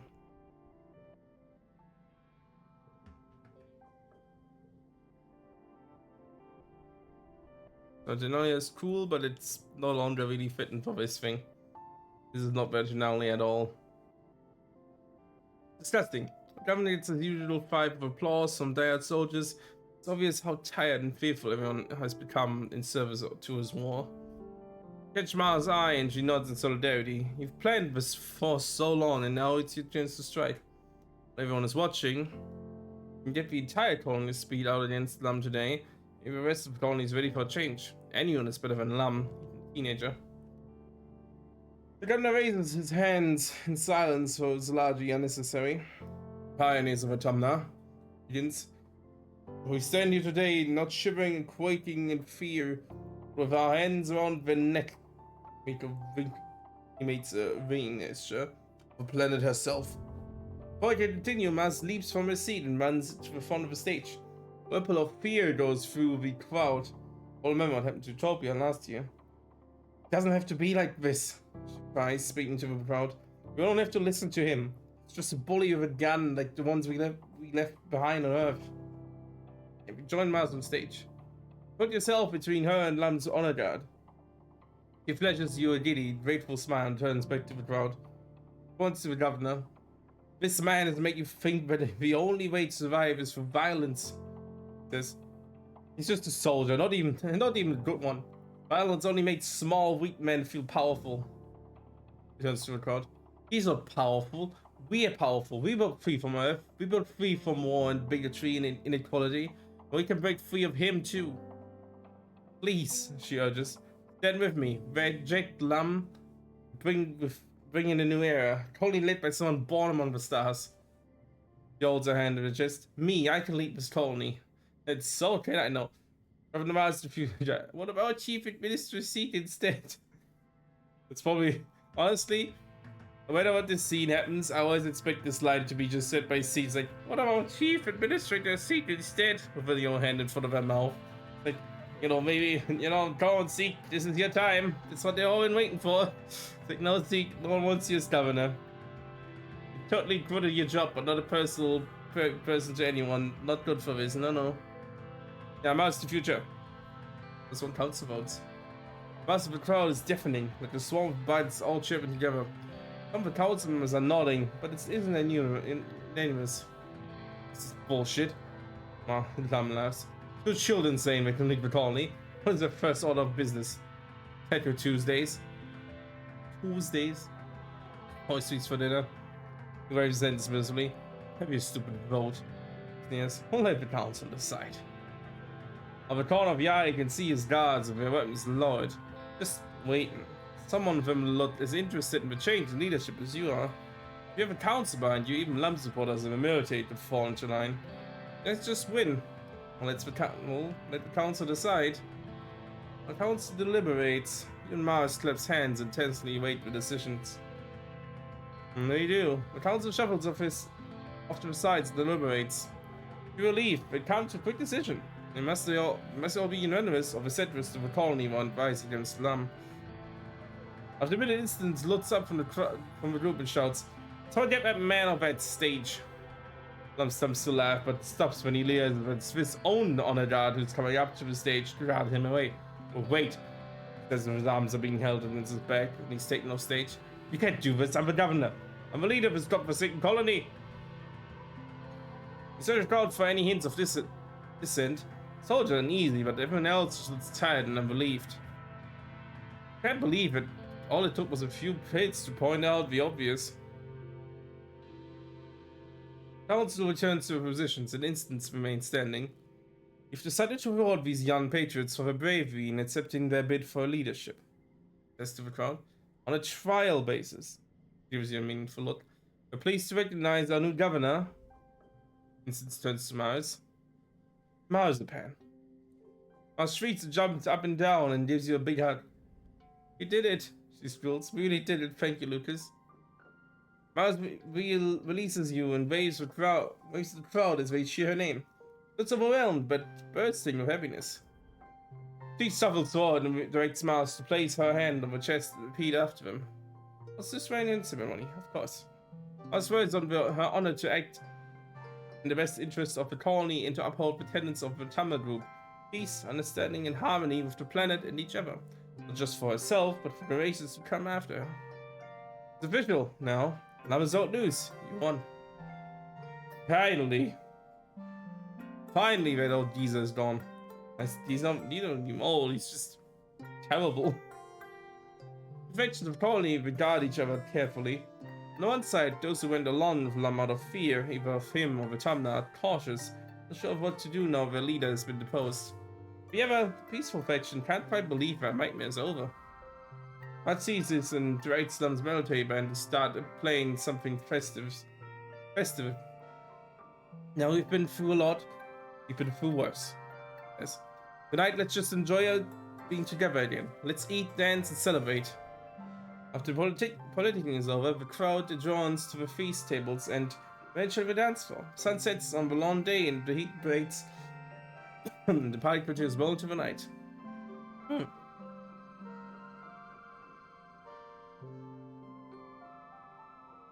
While everyone is dancing in Utopia, eat shit space fascist. Woo. That's a good quote. Depending on the person we're wading into, I might save this. Depending, I have to be careful with that one though. While everyone is dancing, Utopia comes up to thank you in advance to putting a stop to hunting. Yay, for better again. After festivities, Mars gives everyone two whole weeks off for much needed rest. He spends the time meeting with every colonist individually and does a lot and it does a lot to endear with the people who still hesitant about having a teenager as governor. She's young, but you know, she's potent. He is summoned to report to command to Marge's new office. And look at her, damn! She is gorgeous. Well, that's too unusual for her, but she even tops herself as before.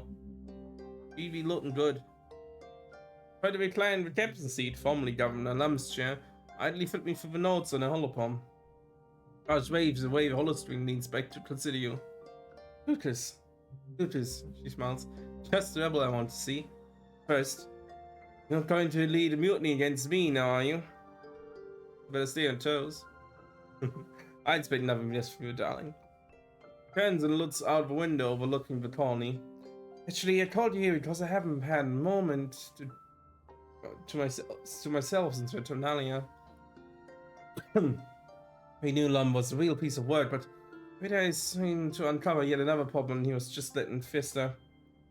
And the department heads. All of them treat me like an interim governor, good enough to oust Lum, but not good enough to stick around to the actual work of governing this colony. I'll come around. You're right, of course. She sighs. Just wish I knew I could trust. It's stuck the old survival mindset. Just survive until food runs out, until the animals finally store the colony. Just survive until you can vote out Mars. I don't want my time to governor to be just about survival. It's just you to come look out the window at the bustle of the colony below. I just want to thank you for everything you did to get me here. That's seriously. But below, you watch the team gearing up to head out on an expedition. The construction happening on its face of residential units. A group of toddlers, first Sheldon born with Tumna, was colony stray like a herd of Popeyes.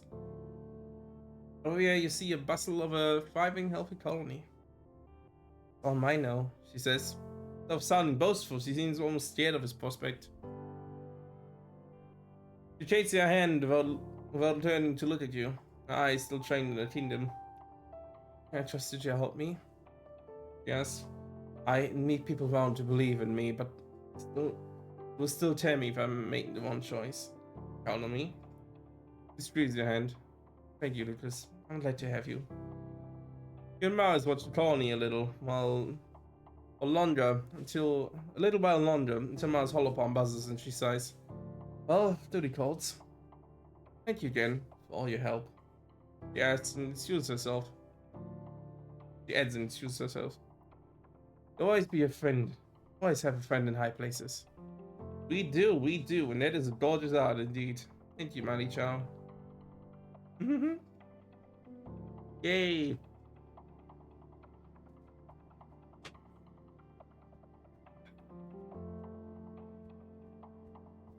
Things I haven't picked up yet? I don't think so. Things do we have? Oh, only one boot, nothing, huh? Need to get outside again. Point up to Sim 2 while I'm at it. Go to the witch then. I know there's not many sticks around, but there's any place we can go.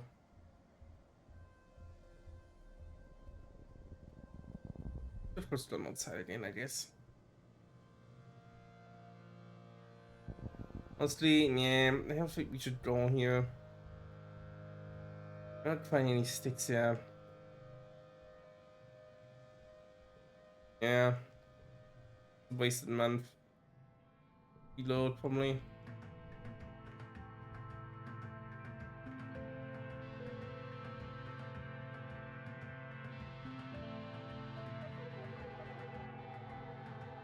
I know we should.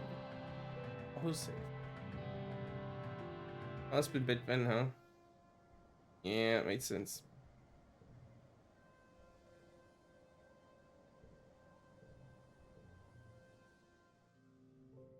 Oh well, and we did bad. Oh well. It's worse. Except the new governor. I expect Mars to do a little easier on you, seeing as you helped you become governor and all. Actually, she comes to see you as the only person you can trust to do a good job because she tells you have a lot of work as an assistant. Bet that she likes to make you sweat probably helps. I'll step Lumbermount as her own personal social media manager. At least that's one job you don't have to do. Not bad at it, but since being Tremetti is basically his only skill. Besides, Chief Ed won't let him anywhere near the garrison. But sometimes treats you like you're still his assistant. But he's not your boss anymore. Mars makes sure he knows that. Yes, yeah, keeping him on tight leash is pretty good, I guess. Job mostly consists of managing Mars' paid schedule. You can govern by essentially promising everyone in the council she'd listen to her concerns, and the promises are coming home to roost. That's to be popular. My side scrolling through her calendar. I started overflowed.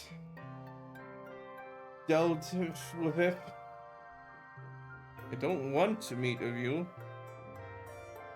They're only meeting with her because they think they have to. Most of these meetings could be holo messages, honestly. You don't have to actually be in person to get them to listen to her. Yeah, probably right. Now says and smiles. Thanks for giving me reality check. Just pleased to know that her words may carry weight even without being backed by a considerable presence.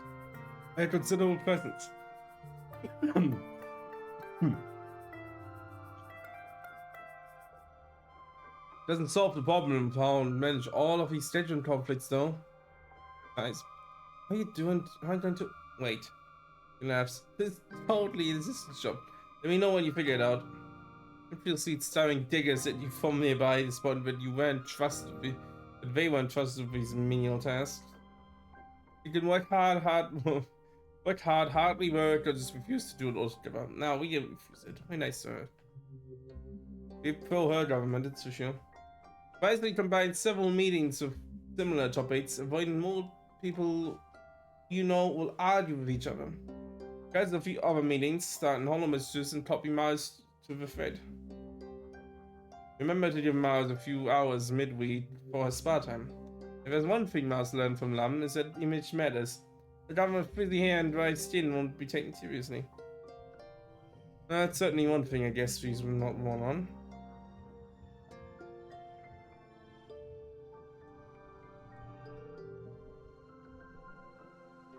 Time for wet season, huh?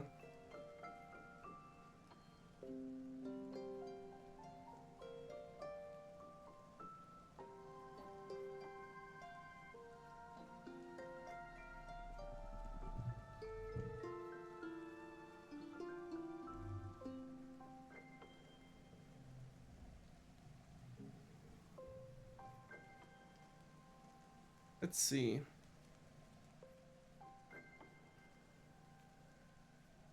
I don't get any more lots, I'm afraid.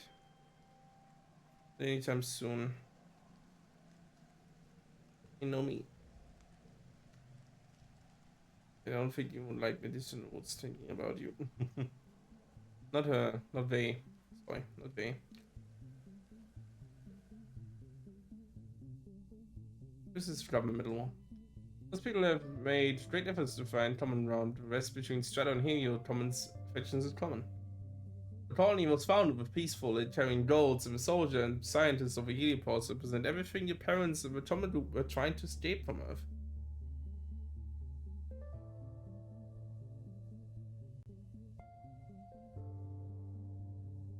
So metal culture shock can be difficult to navigate, and for those with cooperation, even for those with cooperation in their hearts.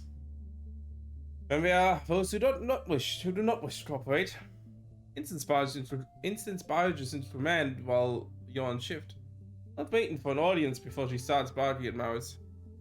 Governor Mouse, that's how these presumptuous giants were not and will never be welcome in my lab. Mouse looks up from all upon. What? Soldiers? What are you doing in your lab? Goes to Judy was servant size. We're not soldiers, auntie. As researchers just like you. Apparently some of them were like actual factual experts back on Earth. Should give them a shot. Or as assistants, and themselves, not as lab heads. They can't just come in here and holds up her hand and taunts over instance. I know, we're all army widows, conceits.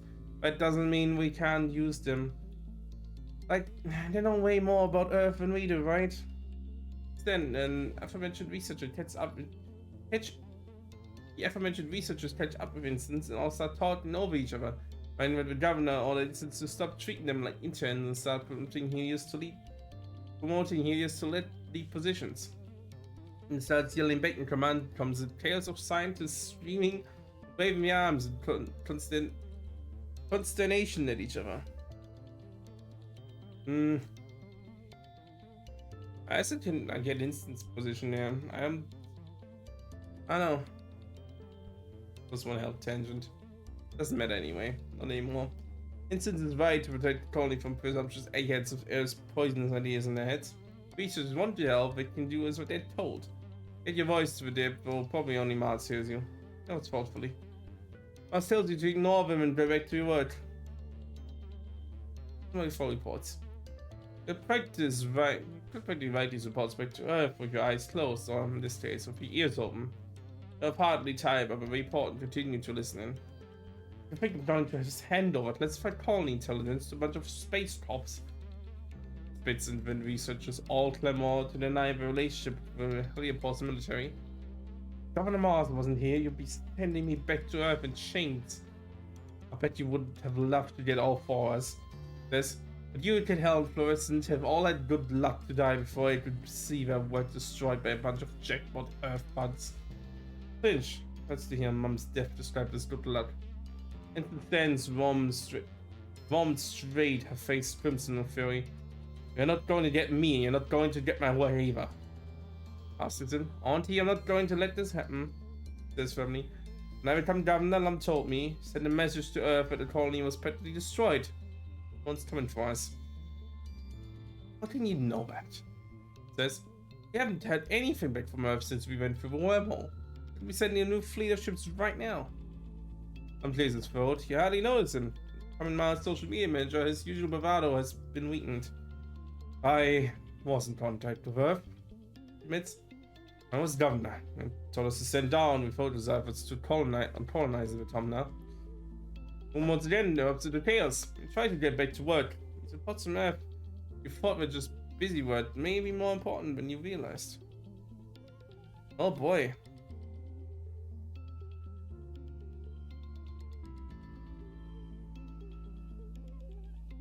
Maybe it's more of a...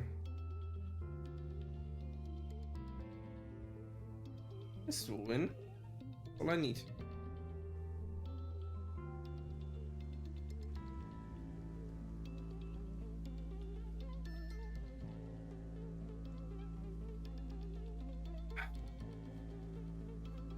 Yeah, not much else to do.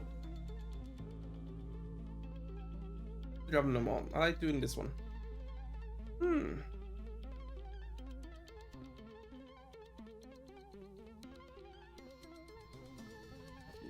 Huh?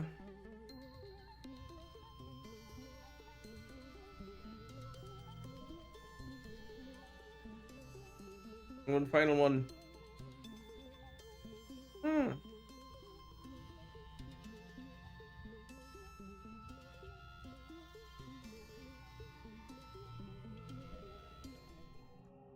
We have, yeah, the prioritization.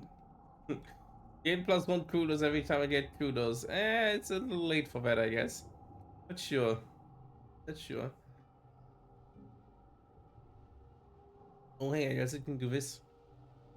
What working on? It's not this pretty full. It's very active plant.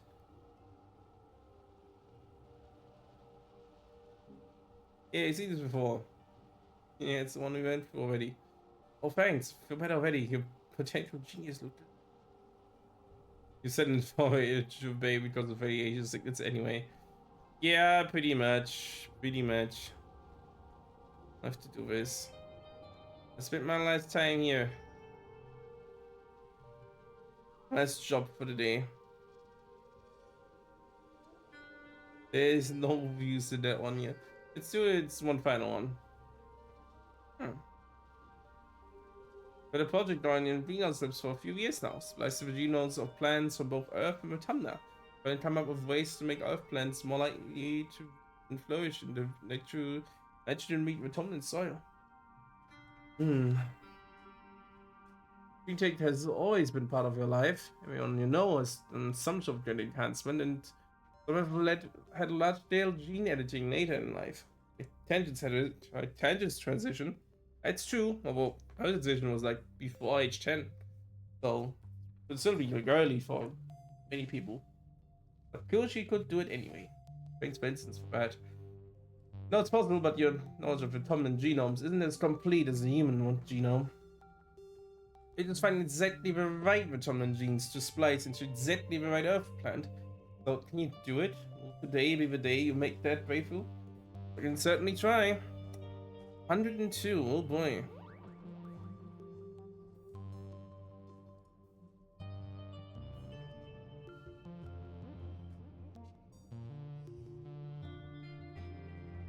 Seven at least.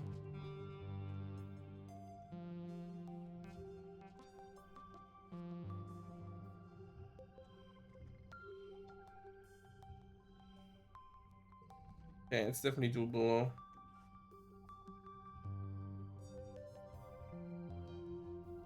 Yeah, there you go. Double check congruence simulation 100 times and the results are always the same. The available genome composed of genes for both Earth and Autumna. And every chemical simulation congruence can run successfully takes root and flourishes. Yay, create a native hybrid. 6 to extra kites when drawn.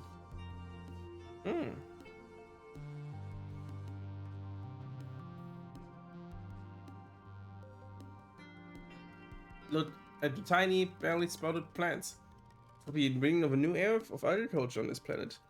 Bet you didn't have this years ago when you really needed it, but late than never. May no further generations ever have to suffer like you did. I can't wait to take this knowledge and use it on other Earth planets. Strawberries, bananas, kiwis, all the little plants that need such careful tending in hydroponics. Growing strong in the determined soil, feeding the colony for generations to come. Probably there to check over your work. He agrees with you and congrats. This is huge. Gives you a big heart and tells you you've never been more proud. I tried some recruiters working in the lab from now on. A great condition for your contribution to our colony's continued survival. Very sweet. Oops, a little late. Oh boy. Don't you take this coming as it always comes at low. There's nothing to calm your nerves. There's only so long you can handle sheltering your quarters. As goes long, you find yourself almost composedly walking the walls. You're not working, standing with tree lanes for the first sign of trouble. You're there when you see them. Dark on dark shapes coming out of the forest, perfectly silent. Watch them of the lookouts as more and more figures amass on the forest edge. And as passes, the horde pushes into the firebreak, numbering at least thousands more animals than you have ever seen in one place. The ground is choked with a teeming carpet of smaller creatures, fighting in and among the edges of the legs of. Oh no. Forest bends as faces emerge from the depths, followed by two more. As a faceless emerge from the depths, followed by two more. Who knows is discouraged? One faceless destroyed the colony, two faces required in response to the number of explosives to take down. They're supposed to be able to handle three. Oh boy, we can't fight because we need more bravery, but it's fine. You'll always just flee. Oh, you duck your head and rush toward the safety of the quarters. As you run, you notice your colony is well defended, but we would need 10. Must be less fun. I didn't check up of the thing recently. Yeah, not too much we can do otherwise, but your colony since are mediocre. As you run, you notice that colony seems to be holding its own. Nothing has breached the walls yet, and it seems that the tide of monsters emerging from the trees has slowed. The colony looks evenly matched. The battle is not in the bag, but it's so long as the defense hold. It's hopeful. Descending from the walls when you're thrown to the ground by a tremendous rumble.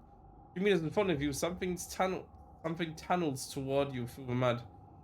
I have the impression of something long dark that cuts through the ground like a shark through water. Tremble at your feet, but it cuts off your path, forcing you towards a geoponics outbuilding.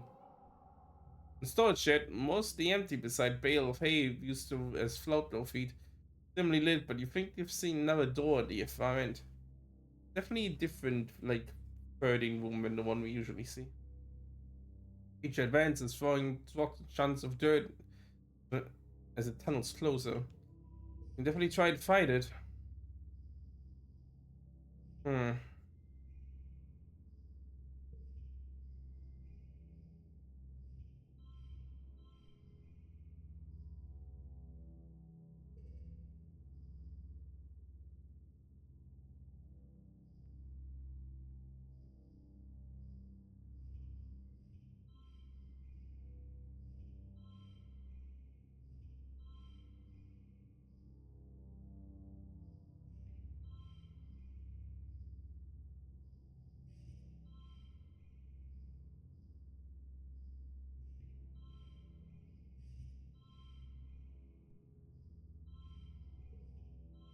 Hmm.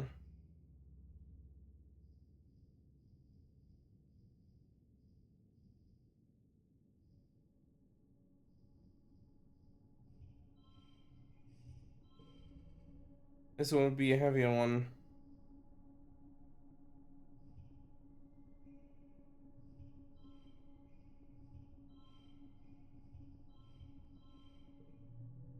But victorious nonetheless. Oh, this is probably defense. I guess that's neat, I guess. Don't know if it helps us too much. Point. Yeah, now we're exhausted. We can't do that much stress again. Or maybe look for a better one, but give a vacant back into the doorway. Wait for the monster to emerge. It rears up and thrusts a long blade snout off the ground. You step the weight down into it, dispatching it. Before you even have time to be relieved, you spot a second one tunneling toward you. You now step into the stores and feel heat. The building is on fire. The right thatch roof quickly ignites and rains flame debris down on your head.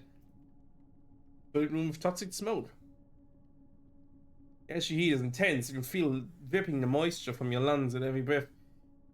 You rush to the rear door, but fire moves so fast. Shocked as a roof beam collapses in front of you. A cracking noise, then pain and noise like a bell. What goes dark? And here we are, once more. Break the chaos, confusion of light and heat and smoke. Fire. It is pounding. You must have hit your head and blacked out, but aren't sure how you got here and what your tumnah is happening. Something important you need to remember. Stomach lurches to the floor, crumbles beneath your feet, and collapses. The body aches and your eyes burn from the smoke. A figure appears through the flames. It's your friend. Wait, your friend? Wait, you can't remember her name. She's just shouting at you, but all you hear is ringing in your ears. Try to stand up, but one of your legs falls uselessly underneath you. It won't hold your weight. Fred pulls you out of the rubble. She throws your arms over her shoulder and drags you towards the door. Good, you can see a deep, eerie twilight, dark blue, cold against the heat of a fire around you. Low season. Uh-oh, not good, Dodo. Long eyes. You shake your head, clear vision. Is that some kind of dot, like from Earth? Wait, hold on. Remember this from our life. We remember this. Not a dog. Monster. It's how about to end your life, and probably names too. Happens to driven you. Can shield them, dodge and find it. But this one will just kill us, potentially. I haven't tried this one out in recent memory. For several reasons. But yeah, everyone is 90th Raider from past life. Realization is 90th Raider. Purpose earlier. You remember this days for many years. In heat of a fire, this dark creature, dead yellow eyes haunting your dreams. Prepare for it. Especially, you installed an armed freeze trap right where you knew the animal would be standing when the information to towering horror, as it does. For your detonator. It sucks inward, drawing all the heat from its surroundings. The monster's feet are frozen to the floor as they instantly crystallize, becoming an ice statue. It doesn't stop to wonder how this happened. She gives the statue a solid kick and it shatters into a million fragments. Oh boy, you emerge from the inferno from the shed, burned and concussed, but alive. Then he smiled. It's good to be alive. And only injured at least. You have your wounds tended in the med bay. Other soldiers they are in much worse shape. At least the battle is over. It was a long bitter, resulting yet again in the destruction of most of the sawmills and arable land. Defenders managed to repel the Xenos before damage could be done to the inner colony. Maybe the monsters lost interest before finishing the job. It's as if the planet wants you to suffer, but doesn't actually tend to finish you off. Yet anyway. For now, I'm just happy you survived to live another day. And that day is birthday. By the time we recovered, the sons have returned. It's your 20th birthday. You're fully fledged adult now. Well, in many ways, you already were and have been for a long time. Start your friends. You and your friends step out to greet a new day and start the rest of your life on Matamna. The end. Oh boy. We've reached that point, haven't we? This is the moment I've definitely prepared for. Here we go.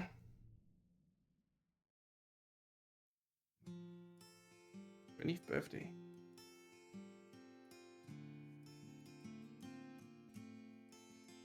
What do we become? Oh, botanist. Yeah, makes a lot of sense knowing our parents. Let's just drawing plants. We also really cool of them. There's no end of species to discover in Batam now. In your lifetime, you discover over 13,000 different species of flora and fauna, and some that transcend by distinction too. Oh, I wish I could have named into the silly names, but I guess we need better rebellion after that. I wish I could read. This is really the option I would like, but give them silly names, I guess. Like Sniffer and Wonder Fungus, Double Scrundle, Mud, Brown Mudder, Bloody Weather, and the Tessel Lumpkin. You discovered them, so you get to name them. Generations will just to deal with it. You work under Cal, who's better boss than he wants to admit. He doesn't mind when you disappear for a month, go tramping about in search of some new variations of fungus. What about Tangent? Chief Engineer Tangent, it's a nice ring to it. It always seems like Tanya's life was laid out for her. Hard work, discovered amazing things, and eventually placed instances chief engineer. However, after only a year on the council, Tenjin surprised everyone by stepping down. She says she simply doesn't have time to run engineering into her research. But you know what truth? I want to be used like Instance was. The brush of genocide made her realize she needed to think more about repercussions of her actions. Instead, she contents herself with being a regular researcher, quietly pushing the boundaries of medical science and having a hand in every major discovery. She trains up new researchers in every discipline, passing on everything she learned, for instance, and everything since. It's not a remarkable life for someone as impossibly promising as Tangent, but she seems happy. She smiles more often and has more time to spend with you, more than enough sleep every night. You intended to continue to date for a while, but ultimately your partnership fizzles out. The dramatic breakup isn't Tane's style, but she does dump you pretty unceremoniously, claiming she simply doesn't have the attention span to spare romantic entanglements. Love life in Zane's very private though, she's not as frigid as she always claimed. You hear from the colony gossip that she carries on with a string of casual relationships, mostly with scientists, mostly women. She donates certain material to a number of children, but doesn't choose to raise any of her own. She's quite pretty about her genetic enhancements, obsessing over any markers of anxiety or depression when run in her family. Ultimately, her children grow up healthy and in loving families, far removed from Tangent's own childhood. Bittersweet reminder for her. Tangent lives and dies in the shadow of what she almost caused to happen with Tumnah. And she almost killed every living thing on the planet, heavily weighs on her for the rest of her days. Unfortunately, even with genetic alterations, the human body was not made to withstand long periods without sleep. French willful negligence in taking care of herself certainly doesn't help. She develops a heart condition in her early 60s that outpaces the healing capacities of a med base and eventually takes her life. Fuck. I thought I wasn't gonna do it, but I'm already having tear eyes. Okay, what about... Oh, Cal. Love that guy. But Cal grew up, but he never lost his boyish charm. Cal soon rises to the role of chief cultivator. Responsibility of feeding the colony is enormous. Cal isn't good with confrontations or pushing people as hard as his mum famously did. The years when drought or pest threatened the food supply, you often see him looking haggard. He deals with a lot of stress and it ages him quickly. His kind nature means he never takes it out on other people or wants them to worry about him. He's a lot like your dad in that way. He has a string of intense romantic relationships, eventually settles down with one of the gardeners who grew him up on the heliopause before transferring to geoponics. He's a dependable and friend, but as he thought you'd only... He's as dependable and friendly as he is. Though he's as dependable and friendly as he is, though as you get to know her on your weekly family dinners, often remind of Anamini by the way she teases him. However, they have a titty little sum of children, and that's the only titty about them. The children grow up digging in the dirt, eating buds, nearly getting mauled by farm equipment and having a great time being kids. Cal dotes on every one of them. Cal says never gives up on trying to conceive people to live in harmony for Tumnah, for his family is a source of strength, cause of the violence that's necessary to colonies survive here. In his 50s, he's killed while defending the opponents during an attack, even deeply for many years.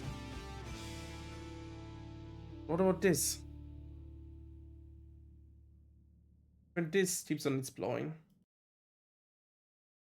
Really do something here.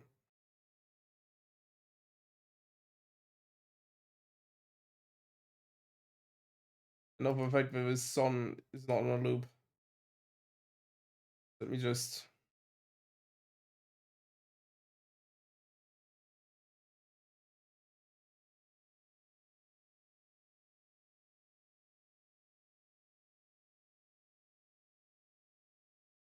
I not sublimed it myself.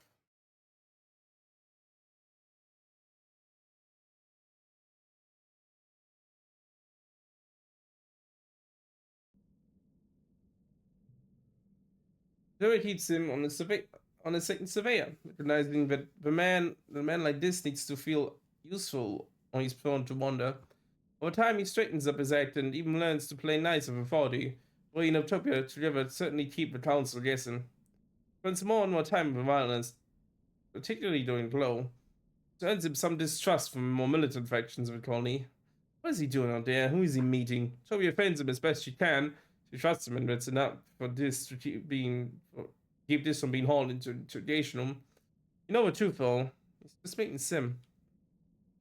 Almost not a surprise when this admits to you that he's in love with Sim. He definitely isn't.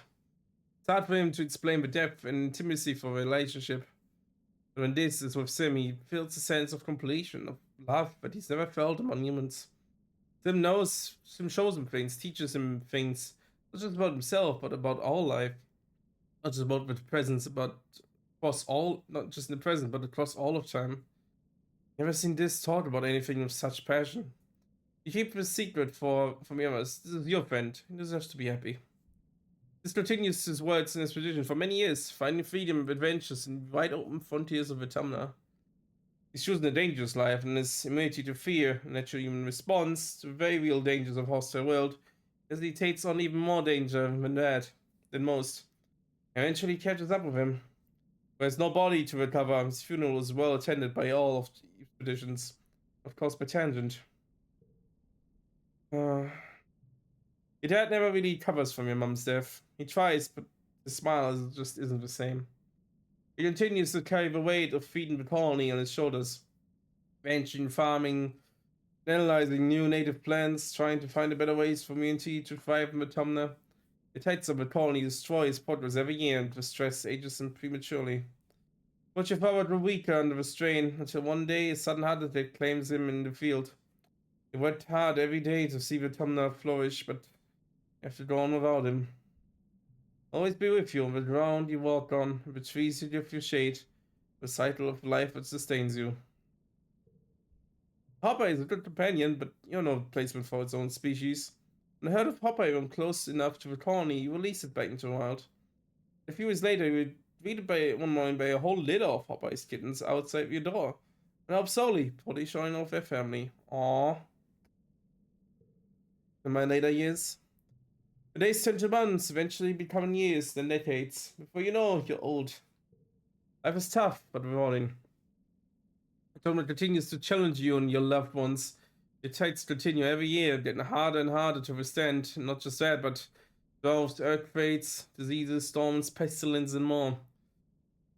Some years you worry the colony and humanity will be wiped off the map for good, but humans are good at surviving. The adversity strengthens your resolve. The more you're dead, celebrate your births, and keep adapting to whatever the planet throws at you. This is your home, for better or for worse. You do what you can to make it a good one. Eventually, death comes for you, as it does to everyone. The moment of your death, as your brain cells fizzle out one by one, shut shut down forever, a vision swims in your mind's eye. Is that a person? Oh, he seems familiar. You feel like you know him so well. Oh, it's you, only ancient. I was a part of so many beta mans, so many lifetimes of knowledge. The ancient you speaks without moving their mouth, not in words, but in something like pictures. Still, you understand. You smile. A good life, don't you think? There's so many possibilities, and this was one of them. I have not lived my best life, that's for sure. Well, I tried to certainly also respond. Yeah, it could have gone better. There was a girl, we were young together, Tammy, cotton candy hair. Such a shame to see your life snuffed out so young. To give you a look as if to say you were somehow responsible for this. Wait, are you? Would you have saved her? You had a chance to take another path, so to change. You have a chance to take another path, to change the way your life turned out. Reach your other hand. Come with me. Go with them. And as we go, so ends this one.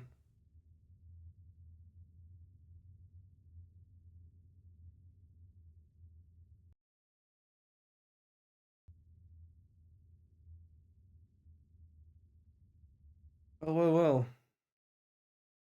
It's pretty something on here.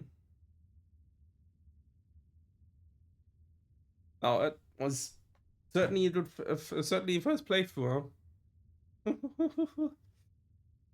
Whew, that was barely the beginning of it all. That was very interesting. I love this game, and I've already told it so many times to so many people. But yeah, I love how think of course thanks to all people who made it. The great soundtrack, of course, the great art, the great writing. Don't know if for even making it. And yeah, just in general, yeah, you can see the soundtrack of the people who made this. Uh, just so good. Yeah, the barely like depending on what run you do, yeah, you barely seen the half of it. I remember my very first one, I basically knew nothing and then was avoided basically everything. But could even make your game at least any make your own life at least any better for you. And even now when I have the knowledge not being able to do the best thing possible, it's both frustrating but also interesting. So yeah, this is by far not the last time we play this game. I'll definitely do more of this, that's for sure. But to have a bit more, I don't want to play as a opponent because I can certainly stream as a opponent for the next 2 years straight. Let's be honest. But I want to do one more run at least. Not immediately after this. I want to leave. Oh, by the way, these things are really cool. If you click on the card artist things, they open up the gallery on the page I have set up. That is honestly just really cool. Very creative, very creative. That is true. We all have been always have been around ish for others. It does take a little while to get through this, depending on how quick you go. But yeah, that was such a lovely thing already. We have definitely not by far done the best of our life yet. And there's more than just that. There's so many other things you can change. Not just like, oh, prevent someone's death because you know what's gonna happen. Other things you don't know what are necessarily gonna happen. Or you don't even figure like, okay, you can change something like that, but you can in a lot of cases. Sure, some things will in the end be absolute. There's no way around some certain things. Unfortunately. It's just reality of it all. But it's for another time. Because I've definitely, again, I will definitely do one more run to show you all like he's trying to do the best way I can personally do it. But yeah. Before that, we have a tight, having a tight selection of games on the play next immediately after this. We'll do one of that, see how long that one takes, and then do another one of this. Currently, what I'm thinking. Because I understand, because getting a little just a few weeks off of Exocolonist before I head back into it again. I felt like a good thing to do. But yeah, it's such a lovely game. And again, even earlier, when I have a credit song of a child you were, I still have to fight with getting tear eyes. From the very first time I played this game up until now, it's still happening. It shows how good this game is and how much love is in this. I can't believe how long it's already been since I fell in love with this game.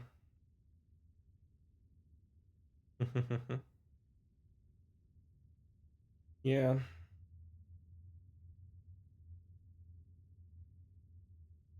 it's thanks for beta testers. Yeah, really good. uh, let's see. I'm waiting for this thing to give us back to the starting screen after this. At least I hope it'll immediately do that. Maybe it just stays here until we press a button. It's just our thing. Okay. Let's take a look at the endings gallery. It's pretty empty so far. tell you it's very different on my Switch. Yeah, we have this. Oh, it's nice that we have all the different outfits and such and see where a new job we end up doing. It's very cool. There's a lot of different ones. A lot of different ones. Even some that are way more outside of you get this kind of job ending. There are definitely other ones. And yeah, all the full arts. Every time they're so well made. They're all so well drawn. The main artist for Exocolonist, they only basically did on the Discord all of the people who publish this, Fenji, who are very nice devs, very nice publishers. Great for indie games especially. Very lovely people. And then it's only anniversary for 3 years of its colonist, which like damn, it's only been 3 years, but also damn, only 3 years now. And yeah, they were there too, and when he made some nice art. If we go ahead and take a look at them, they're Bikome, the artists, they're really, really, really good. Very, very lovely. You have a Patreon too, you should support them there. Oh, my full art Marius' governor is just peak. It is just peak of her. Yeah, and even the sad moments. Oh, that first image hitting was always very hard. That's the thing no one ever wants to see. No one ever wants to see. Of course, no one wants to lose a parent, but one wants to see one of your parents lose the other. Oh, lovely little Vates. I always love his little line over his nose. The homophobe. No, the little Chromia is also cute. I was just tangent letting loose a little on the roof and just so many good ones. So many other ones we haven't even don't even come to see yet. Hell, we have definitely by far not seen every background yet even. Well, there's a pretty much a lot of them. A certain biome, it's definitely one biome we haven't been in at all yet. And some other ones we haven't gotten to yet. I always like the bridge. Something you barely see because you only unlock it so late in your lifetime. That's such an interesting one. There's like big interior space. Like, oh, the hideous bar is very interesting. Unfortunately, we got cafe scene. We never really got the full bar, you know, the one that one that weight spills up.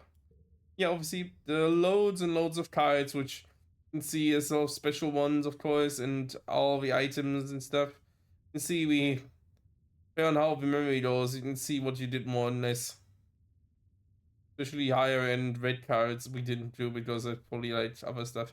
Oh yeah, Cheetos, which is like the Indian version of the achievements. Yeah, if this was there, we reached the end of age 10. He said, yep. Heroes landed, we did that. We stuck out to explore and we even won from the Alia Championship. Yay, oh, something with Tangent. No, I've got the different stuff from Marius of Nomi, even with Sim. The tomato help you tend to cure the shimmer disease. Sim, the gardener, friendliest friends. The 5 relationships. The 5 relationships to 5 hearts. That's not that hard. It's a cool and slum. No rain today. And yeah, as you can see, there's stuff like No More Dreams or Piece of a Tumbler. And other stuff like Engineering, Chief Surveyor, Princess and the Bear. I wonder what these are. Who knows? Who knows? We definitely have to realize who we might say next time around. Well, it's not gonna be Vase, that's for sure. I always wanted to do a relationship with Cal. Honestly, this would have been the best one to go with for certain reasons. Maybe try. Oh, we can try an enemy. Knowing that we have to break it up from the terrible fate of Vase anyway. But yeah. Otherwise, back to the main menu. But look who's here. It's a lovely thing. Every time you unlock a character, have a character with a, what is it? I think yeah. Every time you get a character to 100 hearts in every scene, you unlock them for the main menu. I won't show you the full image until the end of next time, maybe. I'll see. It's long right enough, so I don't feel like it makes sense to play this for every character to do that, because it just would take a long time. Like a way too long time for me streaming only like, you know, once this streaming like 4 hours of the same 4 hours per weekend. But I'll definitely show you how a full one looks like next time. Or at least the one I have on my Switch, which is everyone, effectively. I think that sets him. Almost everyone in that one. But yeah, it's like you've started unlocking characters in the main stream. There's even one where you unlock yourself, but that's a bit more of a wild ending. Again, there's very wild endings in this one at times. They're very much okay. It even ends the game early because it's like, yeah, you might not be in age 20 yet, but there's not much after this, or like, you know, there's no like, it makes no sense in playing after this. It's very interesting. Yeah, and with that, thank you all for being here. It's so lovely. Oh, secret thing open up here. Hmm. Definitely. I'll be interested in playing that with a very cute boy. It's a good option to do too. We'll just have to see. That cute boy is always available though, and not dead in the gutter. That's his bed. Oftentimes, but yeah, I'll do some nice theme here. Oh yeah, how about we play some quiet? Thank you all for being here. This is very lovely. And thank you all for being here with me and doing this. I'll definitely not forget that. Not anytime soon. Am I even playing? Big quiet song, I forgot. But yep. Thank you all for being here. I hope you had a nice Saturday so far. Going to a nice Sunday. I'll be back normal next weekend. I have some things. I might be playing. I might be playing the Anno demo, the Anno 117 or 117 Petsumana. Is it Petsumana? I think it's Petsumana. Yeah, you know, the Anno, it's the Rome Anno. Yeah, the one that had demo out. It's essentially the same demo I already played while at Gamescom, but they extended to an hour, which is like interesting. It even said that we only extended to an hour of playtime before your demo was over, and you have to start over because they were like, "Hey, this thing is barely better. This is balanced for 30 minutes. It's barely we could barely make it work an hour before it starts falling apart a little." So like, yeah, okay, we can definitely do that. Do like a good hour of that. So sounds like fun. And take a look into that, and then yeah, surely we can do some Helldivers, I think. But yeah, until then, have a nice weekend, everyone. Love you all, love you all. Hope you have a nice, relaxing weekend, and then going into a relaxing week too. I mean, I'm looking at who we are waiting to today. So who do we have? Oh, Ezra's doing live. We don't usually wait until Ezra. He's doing playing Silt Song. Been live for a while though, I think. Is it the ban? We only made it to ban a while ago. Shia, the obvious candidate. Yeah. Yeah, it's just some bigger ones I follow. Oh yeah, he's let's say hi to Ezra. He's playing Silt Song. And he's streamed for 8 hours at this point. Is he crazy? I mean, that's the Silt Song. What Silt Song does to you? Oh yeah, let's say hi to Ezra. What do we really say to Ezra though?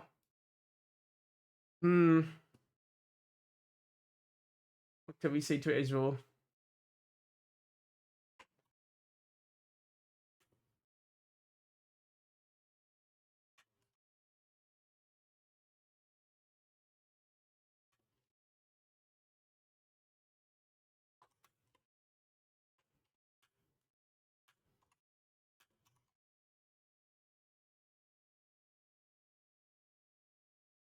Honestly, yeah, that's true though. Need to play as well as he wants for all the fans have been waiting for.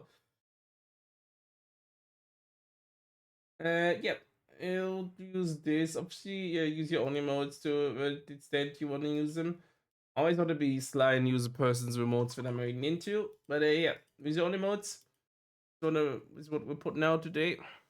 And yeah, love you all. See you all on Friday next week. And join the Discord. Please do. So you know when I'm live or not or something happens. So see you all next week. Bye bye. Over Discord. Bye. Thank you, darling.